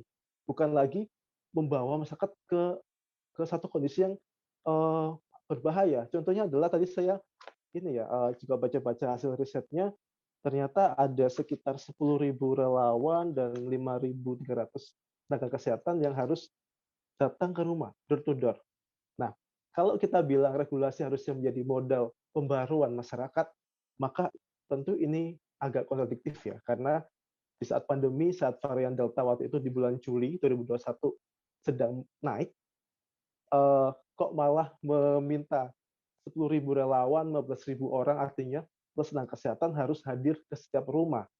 Nah, kita lihat bahwa secara epidemiologis ini tentu melanggar ya, karena kan kesehatan publik diancam begitu ya, karena masyarakat yang tadinya sudah menahan diri untuk tidak bertemu, kok harus menerima tamu begitu kan. Nah, ini kan kontradiktif ya kalau kita bilang instrumen kebijakan publik itu harusnya membawa modal perubahan yang sudah masyarakat bangun 1 tahun lebih gitu, tiba-tiba harus menerima tamu untuk door to door. Padahal kalau saya lihat Kota Makassar sudah memiliki tujuan smart city ya, kota cerdas ya. Artinya berbasiskan teknologi. Nah, lagi-lagi kalau saya lanjut ke poin kedua tadi, setelah poin pertama adalah peran apa sih peran penting regulasi. Jadi ada 3 poin tadi ya. Ada alat instrumen untuk memecahkan masalah secara komunal, kemudian makna transformatif, dan ketiga adalah instrumen modal. Nah, yang berikutnya adalah kalau kita melihat Makassar sebagai kota yang cerdas ya, smart city, maka basis teknologinya harusnya diutamakan atau terus dipus untuk membaik. Saya lihat barusan saya coba buka websitenya Kota Makassar, susah ya, nggak tahu apa mungkin sinyal saya atau mungkin sekarang lagi di stop dulu untuk diakses, tapi kurang tahu. Jadi saya ini coba akses dari tadi belum bisa gitu. Nah, kan tetapi sempat tadi pagi saya buka juga websitenya, ada informasi tadi juga dijelaskan oleh Ibu Ika. Nah, yang saya lihat adalah teknologi ini belum dimanfaatkan oleh pemerintah Kota Makassar. Kenapa? Contohnya, daripada meminta orang untuk datang door to door ke rumah, maka buatlah kanal pelaporan warga. Nah, lapor COVID-19 kan kita sudah membuat nih kanal pelaporan warga nih. Apabila contohnya topik apa saja sih yang bisa kita masukkan dalam kanal pelaporan ini, tentu sangat luas. Kalau di lapor COVID kita ada sekitar 7 menu ya, mulai dari keluhan kesehatan, kemudian vaksin, bahkan bansos yang mereka belum terima pun juga ada, insentif nakes juga kita juga ada. Nah, artinya teknologi itu bisa dibuat, bisa dikembangkan daripada membuat satu sistem harus door to door gitu ya. Saya itu juga tadi membayangkan sih, rumah saya sudah saya jaga gitu ya, kemudian didatangi oleh relawan yang ingin mendata, mungkin pertanyaannya juga pertanyaan yang basic ya, mungkin eh, tekanan darah kayak atau pernah sakit atau enggak, itu kan harusnya bisa bisa dilakukan secara online gitu ya. Jadi buatlah kanal pelaporan warga yang tentunya akan jauh lebih ramah. Karena apa? Yang membuat adalah pemerintah kota sendiri dan yang pakai adalah masyarakat kota sendiri, begitu. Nah, yang kedua, apabila belum memiliki struktur digital yang kuat, maka pakailah jaringan masyarakat daerah. Kita punya kelompok RT, RW, kemudian kelurahan, kecamatan, hingga tingkat kota. Nah, di situ pasti saya rasa ada grup-grupnya gitu ya, ada grup PA-nya mungkin sekarang. Nah, itu gunakan di situ. Karena kenapa? Ketua RT itu akan jauh lebih diterima daripada orang asing relawan datang. Saya rasa kenapa? Karena mungkin mereka jauh lebih dekat secara geografis, mungkin sudah bicara setiap hari ataupun ada dulunya ada rapat mingguan, mungkin rapat RT. Jadi kalau saya melihat Kota Makassar harusnya dari Makassar Recover ini, jadi Bu Ika juga menyoroti kata inovasi gitu kan. Inovasi sayangnya juga belum maksimal ya Bu ya. Jadi untuk inovasi di Kota Makassar ini, sayangnya tadi teknologinya belum dipakai. Padahal kalau kita melihat smart city maka basisnya teknologi harusnya kan. Kita bisa membuat kanal pelaporan warga, kemudian kita juga bisa manfaatkan jaringan masyarakat daerah. Bahkan sekarang juga banyak sekali kelompok-kelompok masyarakat, aliansi masyarakat di sana yang bisa kita pakai juga untuk mengumpulkan informasi. Artinya memang banyak sekali hal-hal yang bisa dilakukan jauh lebih baik daripada membuat satu kebijakan yang tadi saya bilang palu gada ya. Jadi semua sisi ditembak gitu ya, dari yang ekonomi, medis dan sosial, budaya semuanya kan. Jadi bisa coba untuk jauh lebih didetailkan, kemudian implementasinya, teknologinya jangan lupa. Jadi jangan persulit satu kebijakan itu dengan hal-hal teknis di lapangan. Padahal kita memiliki teknologi di situ ya. Nah, yang terakhir adalah semoga masih ada waktu ya, Pak Moderator ya. Nah, karena menarik ya ini. Kemarin saya juga ke Makassar sempat main ke Lego ya, main ke Lego itu foto-foto di situ. Nah,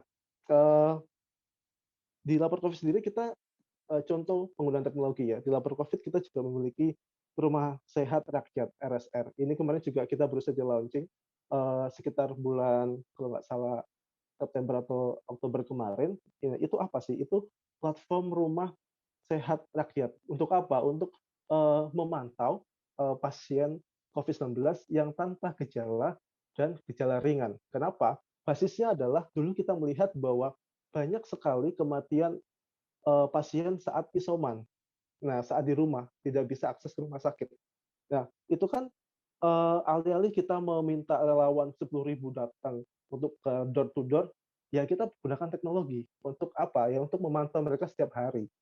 Nah, jadi kita tidak bergejala dan gejala ringan dua ini. Karena kemarin kita mendata, ternyata data yang pemerintah yang sajikan itu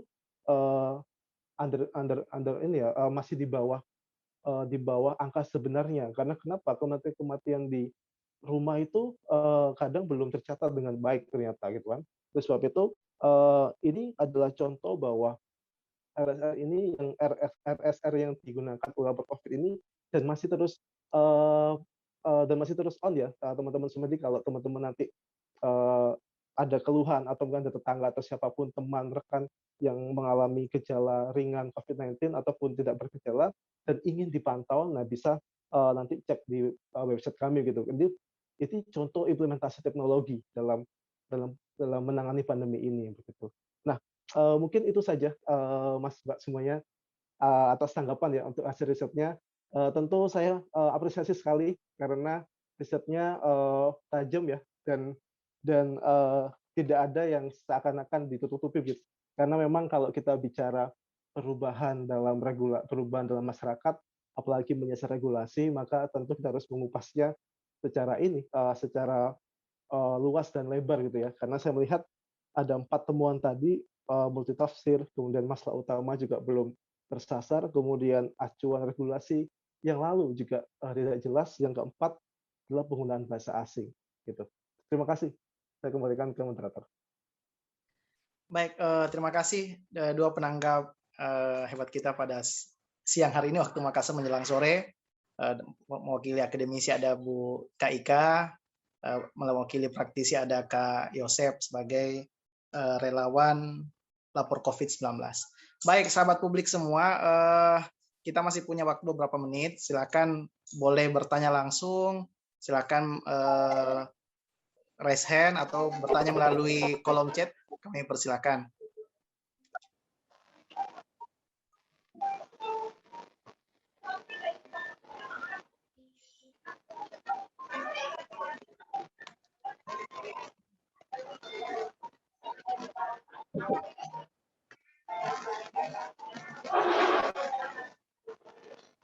Ya, silakan Bu Sakapati, silakan Kak Sakapati kalau mau bertanya langsung boleh, atau menulis di kolom chat juga boleh. Silakan Kak.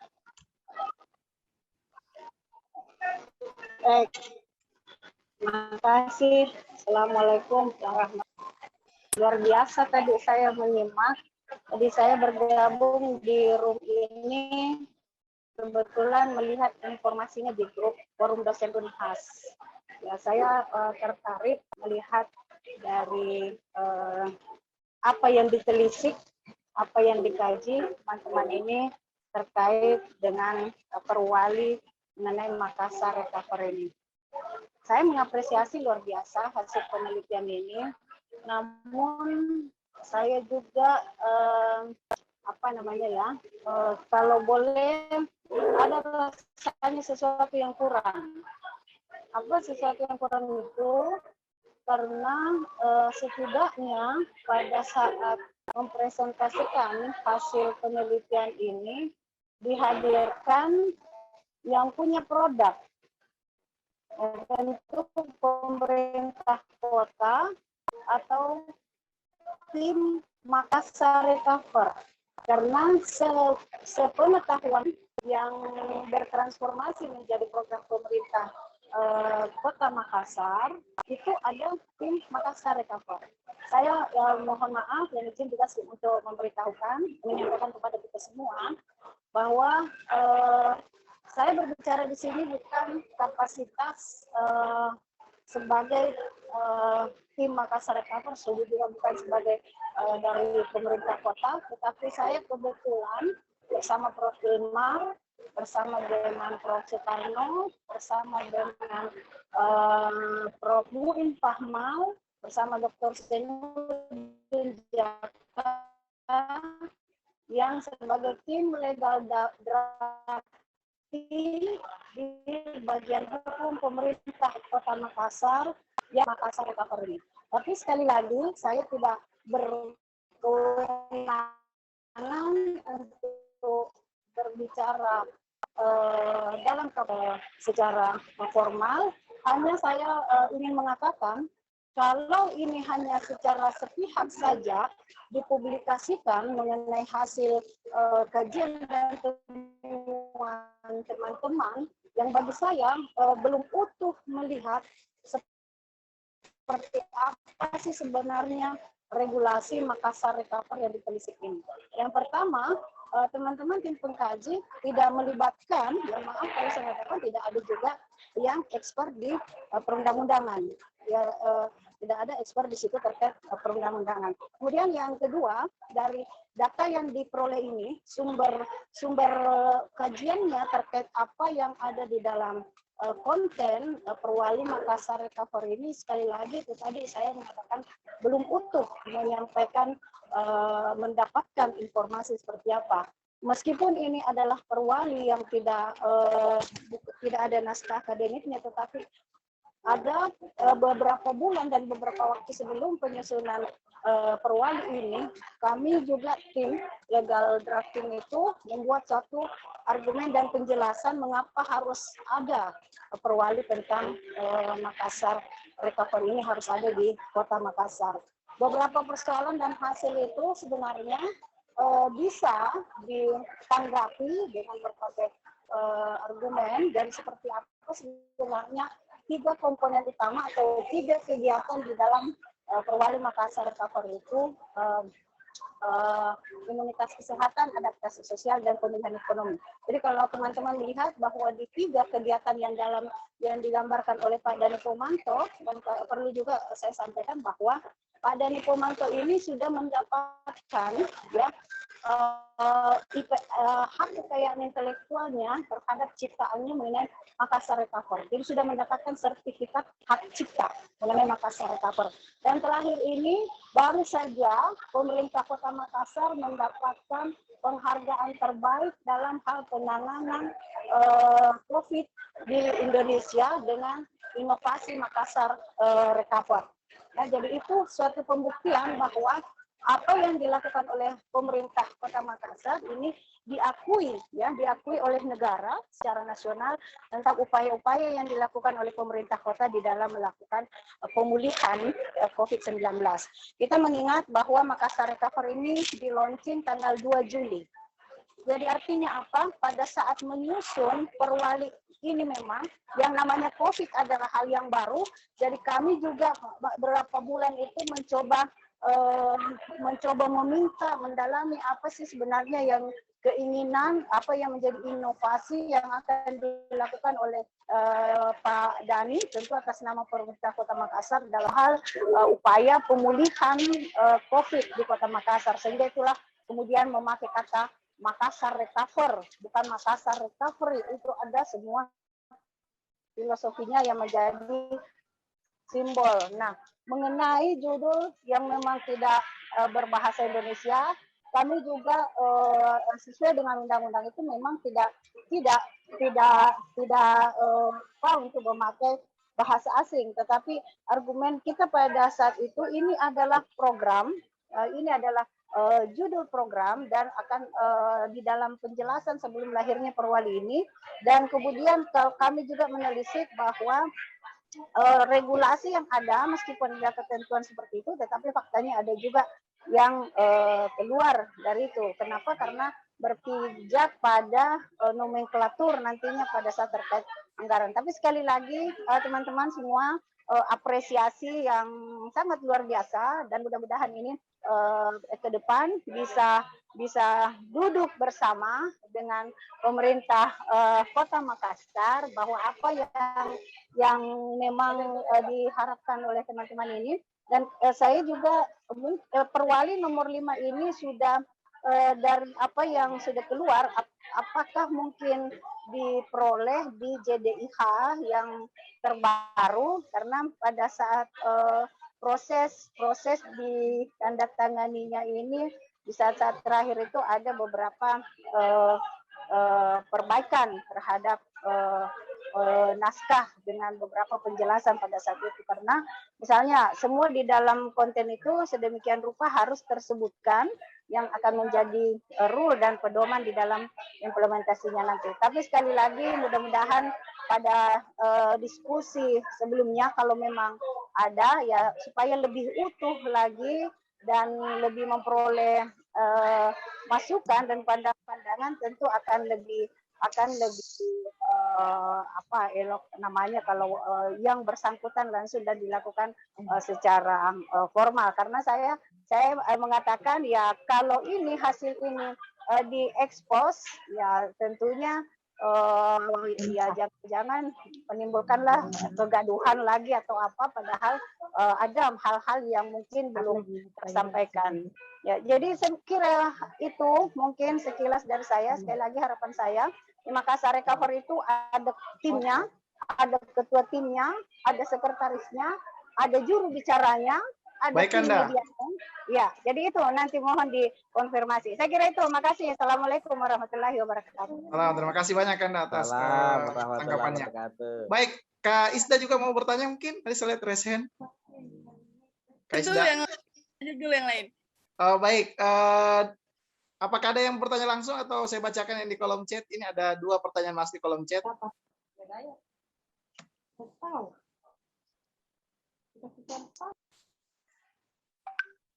Dibacakan aja yang di kolom chat. Baik, pertama mungkin dari Ramadhani di kolom chat ini, dia menyarankan untuk mempublikasikan melalui media massa terkait hasil riset yang dipaparkan pada siang menjelang sore ini, sehingga bisa menjadi penyeimbang kekuatan untuk pemerintah.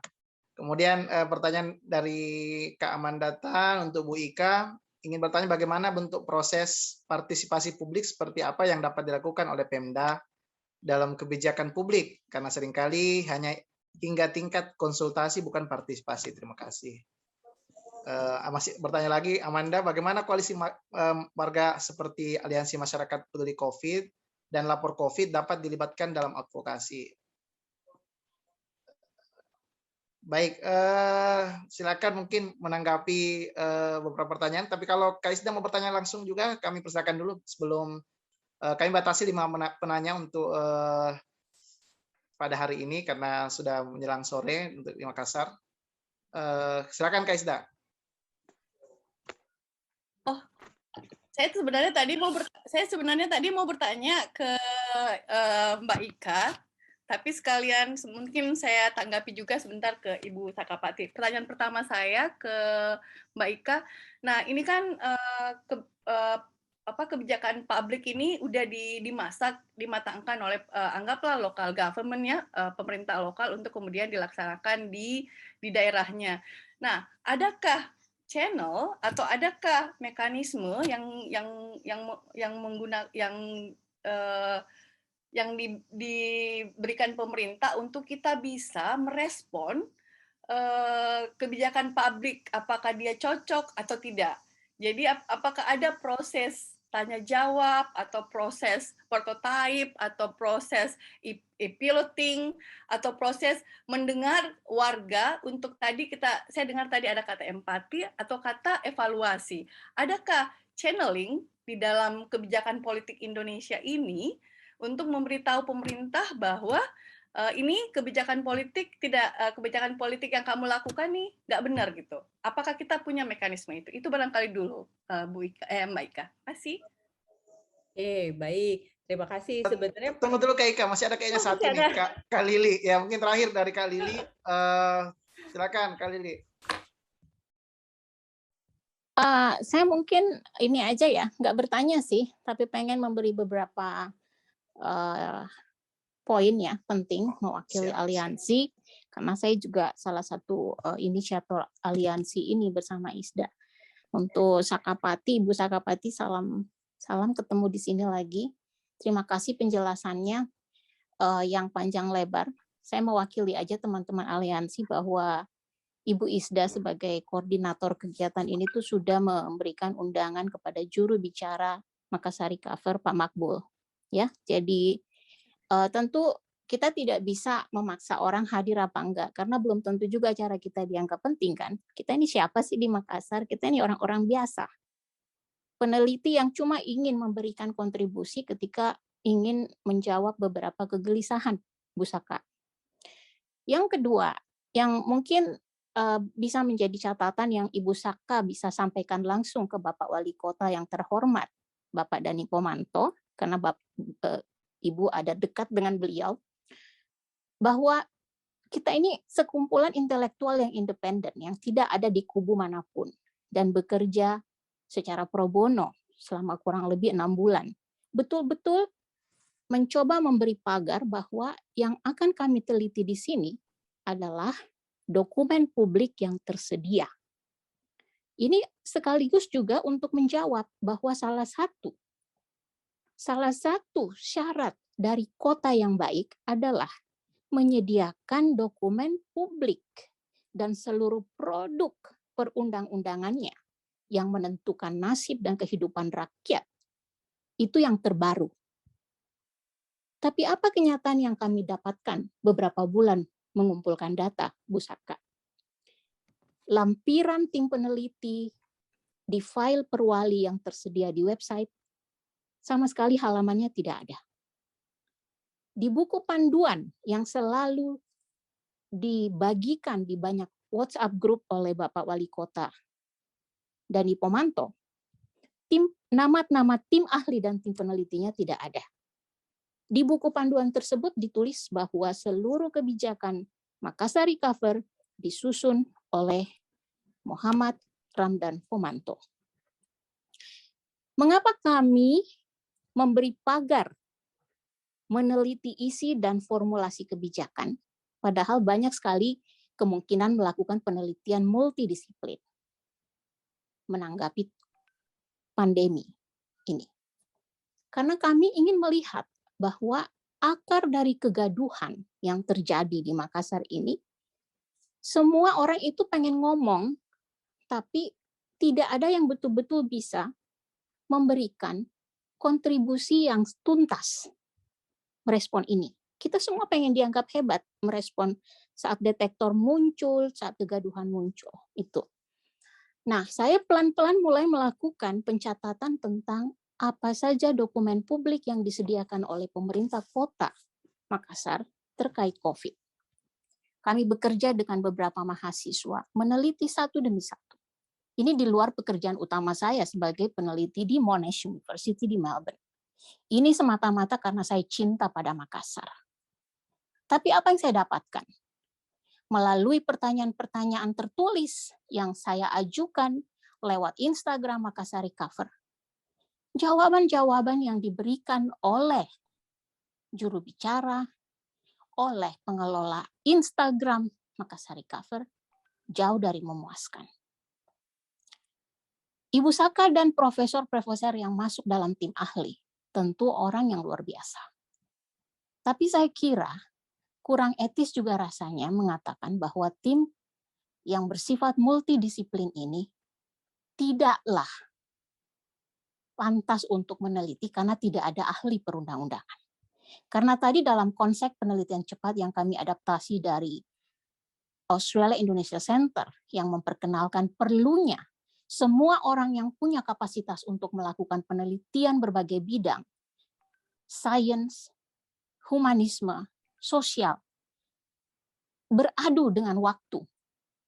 Supaya kita mendapatkan hal yang terbaik yang disebut Ibu Ika tadi, jangan sampai ada kebijakan yang sangat bersifat elitis, disusun oleh segelintir orang yang berjejaring, tapi melukai hati rakyat.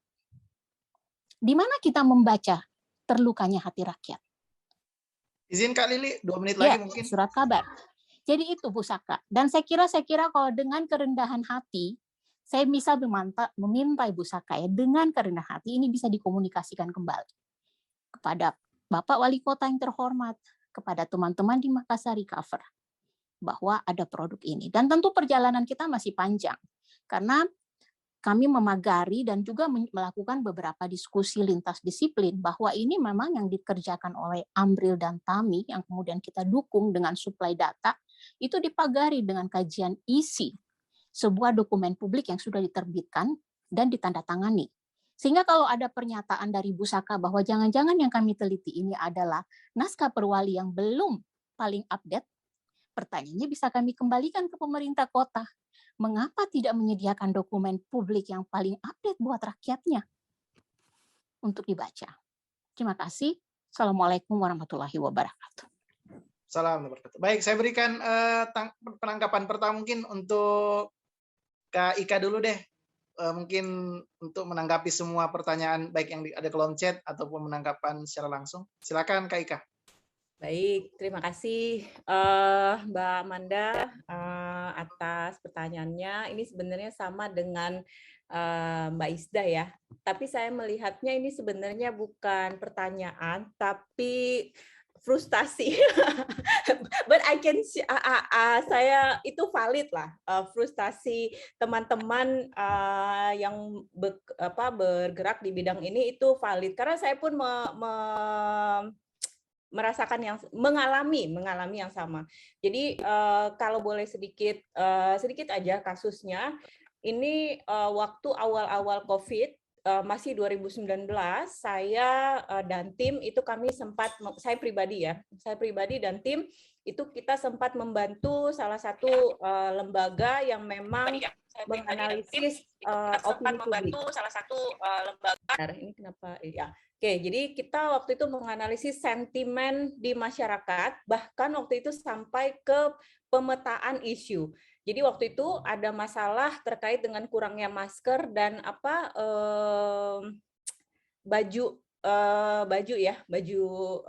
itu waktu itu dari lembaga yang meminta kami, dia punya stok sangat banyak, tapi nggak ada yang melapor, gitu kan? Nggak ada semuanya laporannya. Lalu kita analisis, kita bikin pemetaan orang-orang yang mengeluh kurangnya masker dan kurangnya alat pelindung itu di mana. Kita bikin, kita kasih di sini, di sini, di sini. Silahkan, itu tugas Anda di lapangan untuk mengkonfirmasi. Jadi sebenarnya sudah banyak sekali saluran-saluran online gitu ya. Media sosial aja, platform ini banyak. Semuanya bisa dianalisis kok. Gitu ya, di online itu semuanya bisa dianalisis, di WhatsApp group semua bisa dianalisis, dan sudah punya banyak sekali ahlinya gitu ya, apalagi teman-teman di lapor COVID ini. Masalahnya adalah ketika sudah kami analisis waktu itu dipakai apa enggak gitu ya. Nah ini kan beda. Jadi ini kayaknya waktu Amanda tanya ini lebih kepada frustasi, bukan kepada gimana cara. Tapi memang jadi kita pun waktu itu ini sebenarnya kita, Anda pakai apa enggak sih? Karena waktu itu bantuinnya separuh volunteer, separuh memang profesional gitu kan. Itu nggak dipakai sama sekali. Dan kita juga melihat sebenarnya teman-teman banyak sekali kajian-kajian gitu ya, atau forum-forum yang memang kalau dalam saya berbicara dalam konteks pembuatan kebijakan di Indonesia in general gitu ya, memang ada forum pada saat proses legislasi itu gitu ya, dibuka forumnya untuk menampung aspirasi masyarakat.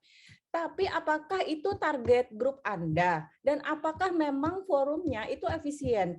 Saya dulu di salah satu pusat kajian pembuatan kebijakan, sering kali kita diundang. Tapi kita udah tahu mana forum yang cuma kita diundang untuk memenuhi kuota, kita sudah melakukan nih public hearing gitu ya. Mana forum di mana kita sebenarnya memang mau kita dibutuhkan masukannya.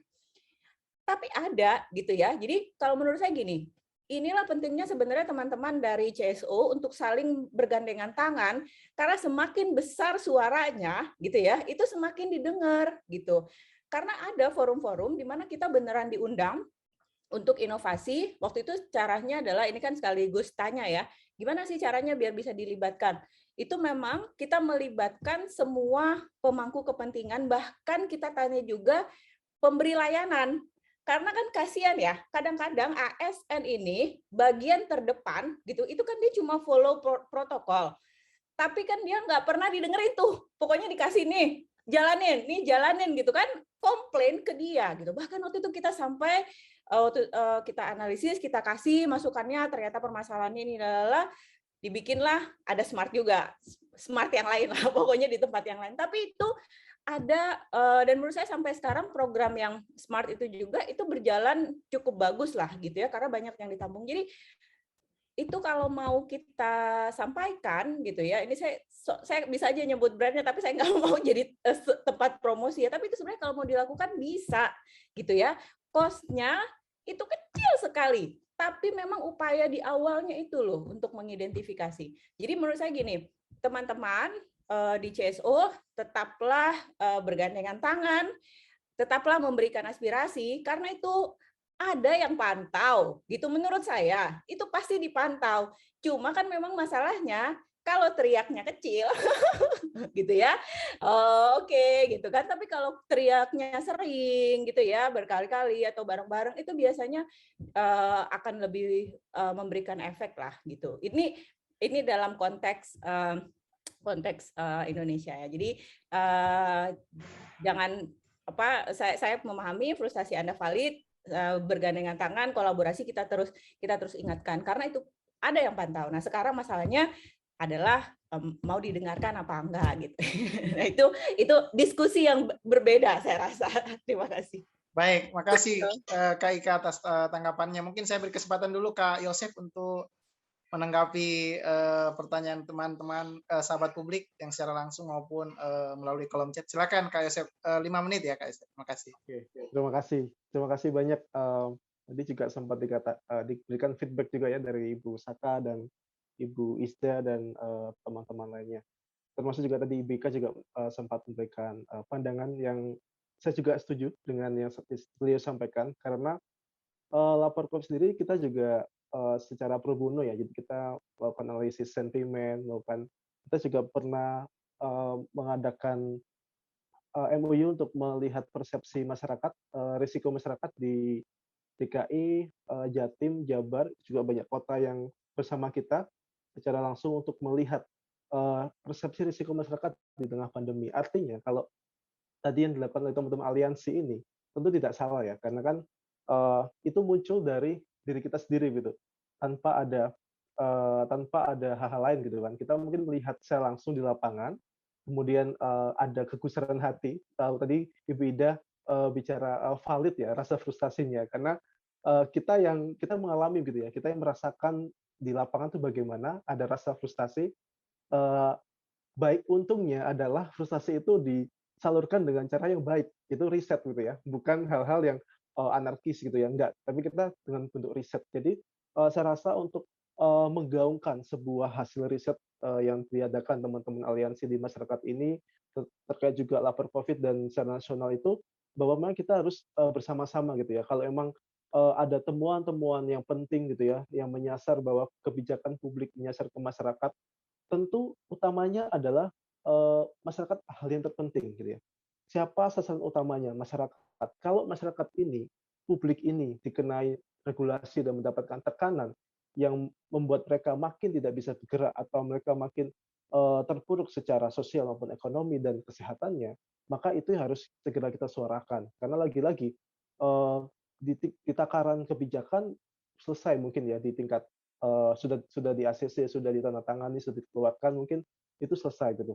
Tapi belum tentunya, karena di lapangan tidak sesederhana yang sudah dikeluarkan mungkin perwali atau pergub atau lain sebagainya gitu. Nah, yang jadi catatan saya juga adalah tadi ya, Kota Makassar ini memiliki potensi yang besar ya untuk terus itu menjadi percontohan wilayah lain, utamanya di Indonesia bagian timur, karena mungkin secara infrastruktur kesehatan, infrastruktur digitalnya juga sudah baik ya. Jadi kalau ada hasil riset-riset seperti ini, harapannya harusnya didengarkan gitu ya. Karena kenapa? Tentu yang membuat juga Ibu Nur,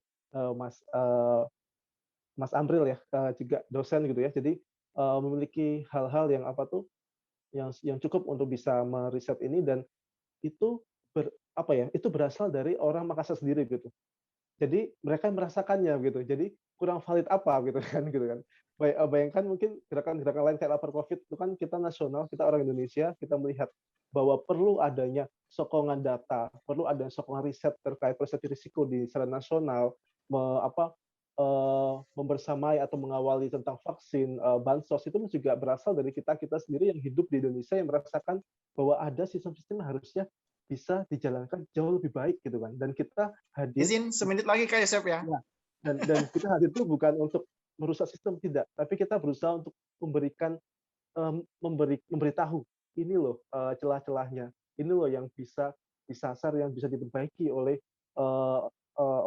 pihak-pihak yang memiliki posisi untuk membuat sebuah aturan atau regulasi itu menjadi lebih baik lagi begitu. Nah, mungkin itu poin yang saya sampaikan, Mas. Baik, terima kasih Kak Yosep. Tunggu dulu ya Kak Isda, saya beri kesempatan dulu untuk dua peneliti ini, sepertinya sudah tidak sabar.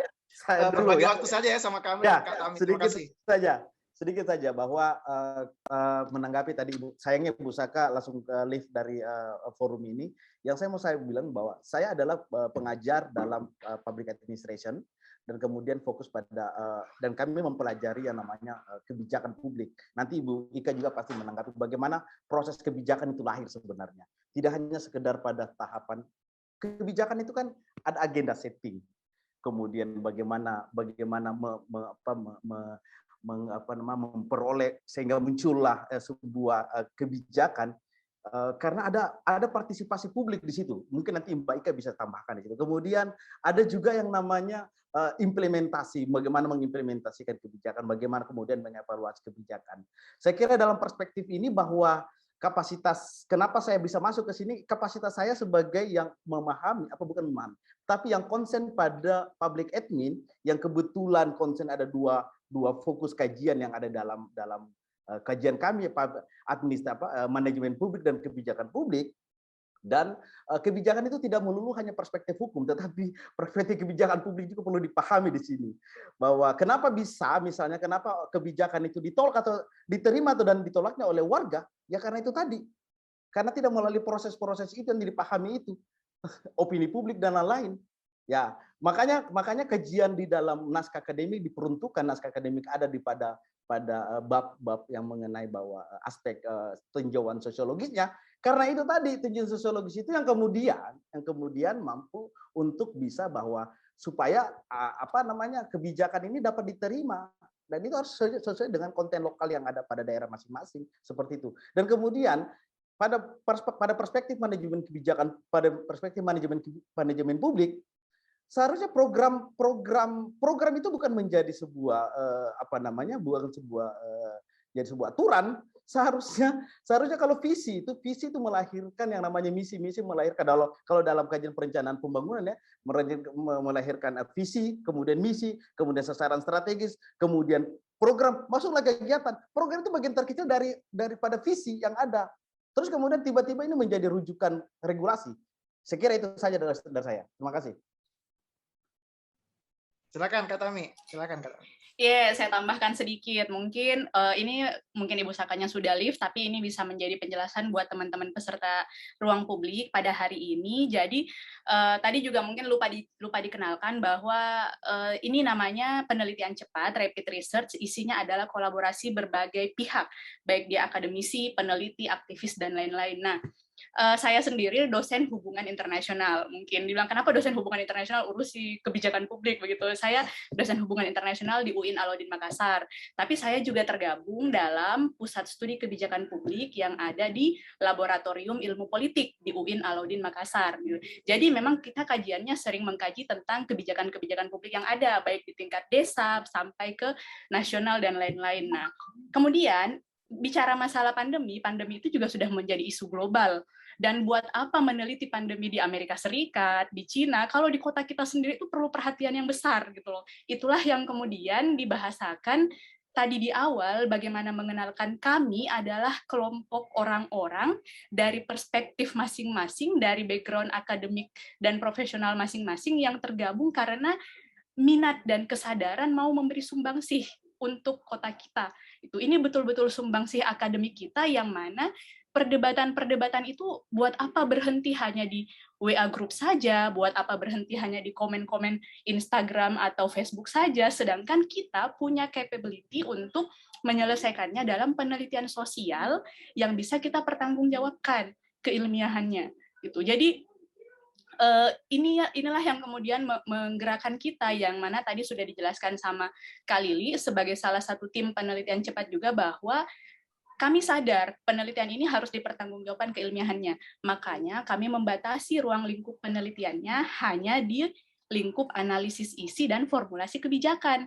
Karena yang tadi dibilang Mas Yosef, penelitian program Makassar Recovery ini dia seperti toko serba ada bagi Kota Makassar. Jadi semua dimasukkan di dalam perwali yang hanya beberapa lembar, yang tidak melampirkan tim ahlinya. Jadi ini juga sebenarnya saya tadi buka lagi, sepertinya lagi down ini websitenya, karena di perwali itu ada saya share di kolom chat tadi, teman-teman bisa lihat, Bapak dan Ibu bisa lihat, di dokumen publik yang disiarkan itu, yang dipublikasikan, itu tidak ada halaman, tidak ada lampiran terkait tim ahlinya. Makanya kami sebagai peneliti yang meneliti pada masa pandemi kesulitan. Siapa yang mau diwawancarai ini? Siapa yang mau dimasuki untuk tim ahli Makassar Recover? Tapi walaupun kita kesulitan, kita dapat kontak-kontaknya. Teman-teman bisa melihat histori kegiatan Aliansi Publik, Aliansi Peduli COVID Makassar, di diskusi publik seri kedua, itu kita bicara tentang situasi terkini COVID. Di situ kita mengambil satu dokter yang masuk ke dalam timnya Makassar Recover Nah, di situ ada Dr. Udin, dan dia menceritakan bagaimana program Makassar Recover tapi dalam perspektif medisnya Nah, kemudian kita berdasarkan proses wawancara virtual, kita mencoba mencari, kita dapat kontak kepala tim ahlinya tapi tidak direspon dan lain-lain. Jadi memang yang direspon hanya melalui DM Instagram, dan kami lebih banyak mendapatkan jawaban dari tim detektornya. Kenapa kacau sekali kau, Andra?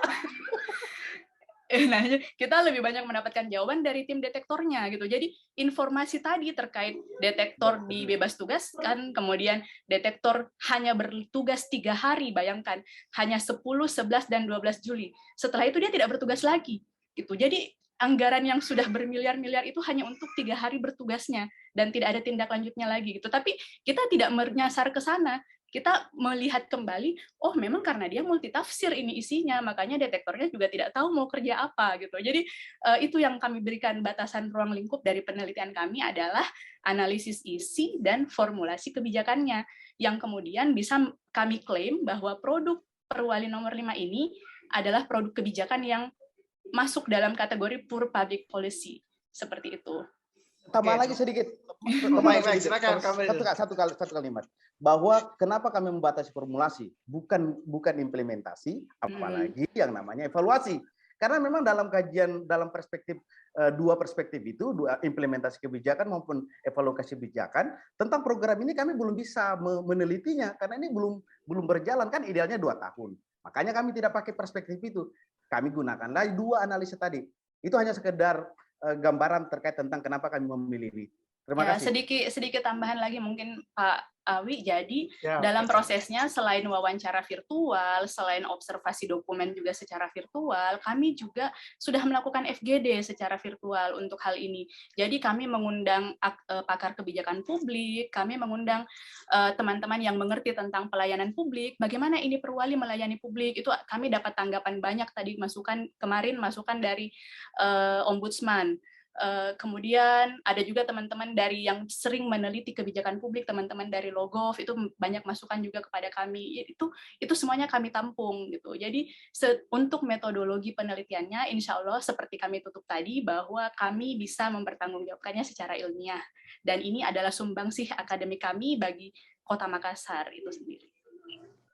Baik, Kak Isda, mungkin 2-3 menit saja karena kita sudah melewat dari waktu yang kita sepakati sampai jam 4 waktu Makassar. Baik, silakan Kak Isda. Ada 3 hal yang saya mau kemukakan dengan singkat. Jadi perkenankan saya meminta maaf karena sebenarnya ini tanggung jawab saya memperkenalkan sebelum acara ini dimulai adalah peneliti-peneliti yang di belakang ini. Jadi yang pertama adalah principal investigator adalah Utami. Beliau adalah dosen ilmu hubungan internasional di UIN. Yang kedua adalah Amril. Pak Amril ini adalah dosen administrasi negara dengan saat ini sedang bersekolah S3 untuk kebijakan publik, khusus untuk kebijakan terhadap COVID. Saya sendiri adalah dosen hubungan internasional Universitas Hasanuddin yang saat ini sedang bersekolah di Universitas yang sedang mengambil S3 di Amsterdam University. Dan Kak Lili adalah peneliti postdoktoral di Monash University yang nanti kita tunggu karyanya untuk mengubah sejarah dari Australia. Jadi sebenarnya tidak lazim ini kami memperkenalkan siapa kami ini, tetapi karena kami tidak pernah melakukan hal ini, tetapi sepertinya untuk memvalidasi siapa yang berada dalam penelitian ini perlu disampaikan. Nah, satu hal yang sangat menyenangkan bekerja di dalam aliansi adalah, saya ingat, curiosity is the mother of knowledge. Jadi setiap kali kita tidak mengerti terhadap suatu hal, itu kami mempunyai jejaring yang bisa mengundang semua pakar yang kami bisa kami bisa kontak untuk bisa berbicara di depan kami. Contohnya suatu waktu kami tidak bisa membaca satu grafik epidemiologi. Jadi kita memanggil epidemiologis dari Griffith University untuk khusus menjelaskan tentang apa yang disebut population screening test yang disebut-sebut oleh Dani Pomanto, dan yang dilakukan oleh Dani Pomanto itu sama sekali bukan population screening test, dan itu bisa divalidasi. Nah, yang kedua, kami kemudian melangkah ke kebijakan publik. Kita juga selalu dibantu konsultan epidemiolog Pak Ansar Yadi, Bu Isda. Itu tempat konsultasi tim peneliti juga gitu. Nah, sepanjang tahun kami memiliki pakar epidemiologis yang mungkin Pemkot tidak lupa jasanya bahwa semua suplai data dari suplai data tentang epidemiologi di Makassar disuplai dari jurusan epidemiologi Universitas Hasanuddin, dan orang itu adalah tergabung dalam aliansi masyarakat, aliansi peduli COVID yang termasuk dengan kami. Yang kedua adalah kemudian setelah FGD yang khusus untuk kami tak ingin tahu dengan detail, kami pun mengundang seperti misalnya tentang kebijakan publik. Kami mengundang Prof. Sangkala, kami mengundang bahkan praktisi kebijakan publik dan komunikasi dari Jawa Barat, Biondi, yang sekarang di World Bank. Jadi kami memang sudah mencermati orang-orang yang pakar di bidangnya untuk untuk mengisi ketidaktahuan kami di bidang tersebut. Tetapi kami mempunyai orang-orang yang memang bekerja pada bidang seperti contohnya kebijakan publik, ahli komunikasi, dan ahli epidemiologis. Yang kedua, sebenarnya ini kan aliansi. Alhamdulillah dengan LLSKPD sudah semua orang sudah paham ya. Kita mengedukasi masyarakat dan berharap didengar oleh Pemkot itu melalui jaring-jaring media sosial. Kami melakukan diskusi publik setiap minggunya selama 7 pekan untuk mengedukasi orang terhadap COVID, termasuk vaksin. Apakah vaksin dengan dua merek bisa dilakukan? Itu bisa dijawab. Apakah Sinovac lebih bagus daripada Pfizer? Itu bisa dijawab oleh pakar vaksin yang sekarang sekolah di Oxford. Jadi semua pakar yang kami berikan di diskusi publik adalah orang-orang yang kami sudah kami tahu ekspertisnya. Yang ketiga, bisa dipersingkat, setengah second lagi. Undangan untuk Pemkot sudah dilakukan, baik dari LSKP mengundang khusus ke juru bicara Makassar Recover, dan bahkan semua kegiatan ini dilihat oleh dan dibaca oleh pemerintah kota. Jadi seperti kata Ibu Lili tadi, Ibu Ika tadi, kita siapa? Kita akan hadir di tempat di mana orang bisa mendengar apa yang kami berikan. Sebelum saya menutup, perkenankan saya memberikan penghargaan dan terima kasih sebesar-besarnya buat Awi untuk moderator hari ini, LSKP, Kak Yani yang sudah rela rumahnya kami jadikan tuan rumah untuk berdiskusi tentang penelitian ini. Ibu Ika dari Monas mau diajak hadir di sini untuk membicarakan dengan jelas apa kebijakan publik itu dari perspektifnya. Dan boleh satu statement mungkin Pak Wedi setelah Kak Isda ya, satu statement. Dan saya terima kasih kepada Pak Yusuf dan saya juga berterima kasih kepada Lapor COVID yang selama ini juga turut sama-sama bekerja sama dan berkolaborasi selama kami berdiri. Terima kasih semuanya. Assalamualaikum warahmatullahi wabarakatuh. Nah, satu statement saja. Tadi ada yang saya lupa menanggapi tadi terkait penghargaan gitu. Insya Allah nanti laporan penelitian kami akan difasilitasi sama tim media dari Aliansi untuk didistribusikan di mungkin newsletter Aliansi mungkin ya. Jadi bisa diakses. Tapi bisa saya jelaskan sedikit. Kami pun mendapati itu penghargaan. Tapi saya nggak tahu ini beda yang didapat sama yang tadi dijelaskan sama salah satu penanya apa tidak. Karena kami menemukan bahwa memang Wali Kota Makassar dan Ibu Pomanto pernah mendapatkan penghargaan sebagai pemimpin daerah dengan inovasinya gitu. Tapi penghargaan itu ternyata setelah kami telusuri adalah penghargaan sebagai kepala daerah inovatif yang diberikan oleh media online Kabar Makassar, yaitu salah satu media lokal di Kota Makassar pada perayaan ulang tahun Kabar Makassar yang ke-12 gitu. Itu kami sebutkan, kami ada paparkan itu di laporan penelitian kami yang nanti bisa diakses oleh publik. Silahkan. Baik, terima kasih Kak Tami atas tanggapannya semua narasumber dan penanggap. Sekali lagi saya sebagai moderator mohon maaf kalau banyak kekurangan pada hari ini. Mohon maaf, terima kasih para sahabat publik semua. Saya tidak berani menyimpulkan karena tentu peneliti sudah memberi catatan-catatan sendiri sebagai penyempurna penelitian ini. Saya berikan terakhir untuk Kak Andi Matiani memberikan closing statement sekaligus menutup acara kita secara resmi. Terima kasih sekali lagi. Silakan Pak Andian. Terima kasih Pak Kaprawi. Luar biasa diskusi kita hari ini yang mencerahkan hasil riset ini, dan perlu juga di-clearkan bahwa kajian-kajian publik ini penting sekali untuk terus kita lakukan ya. Ini merupakan salah satu upaya kita mendorong keterlibatan masyarakat untuk selalu mengkritisi kebijakan publik baik di tingkat lokal maupun nasional. Saya sampaikan terima kasih sekali kepada Kakak Isda dan juga Kak Lili yang berkenan dengan sharing dengan kami LSKP. Juga kepada Mas Yosef, Bu Ika, ya, Kakak Utami dan Pak Amril yang sudah mencerahkan pada hari ini.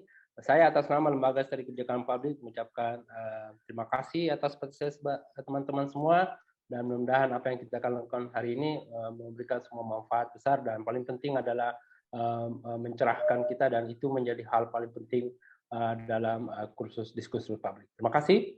Assalamualaikum warahmatullahi wabarakatuh. Selamat sore dan salam sejahtera buat kita semua.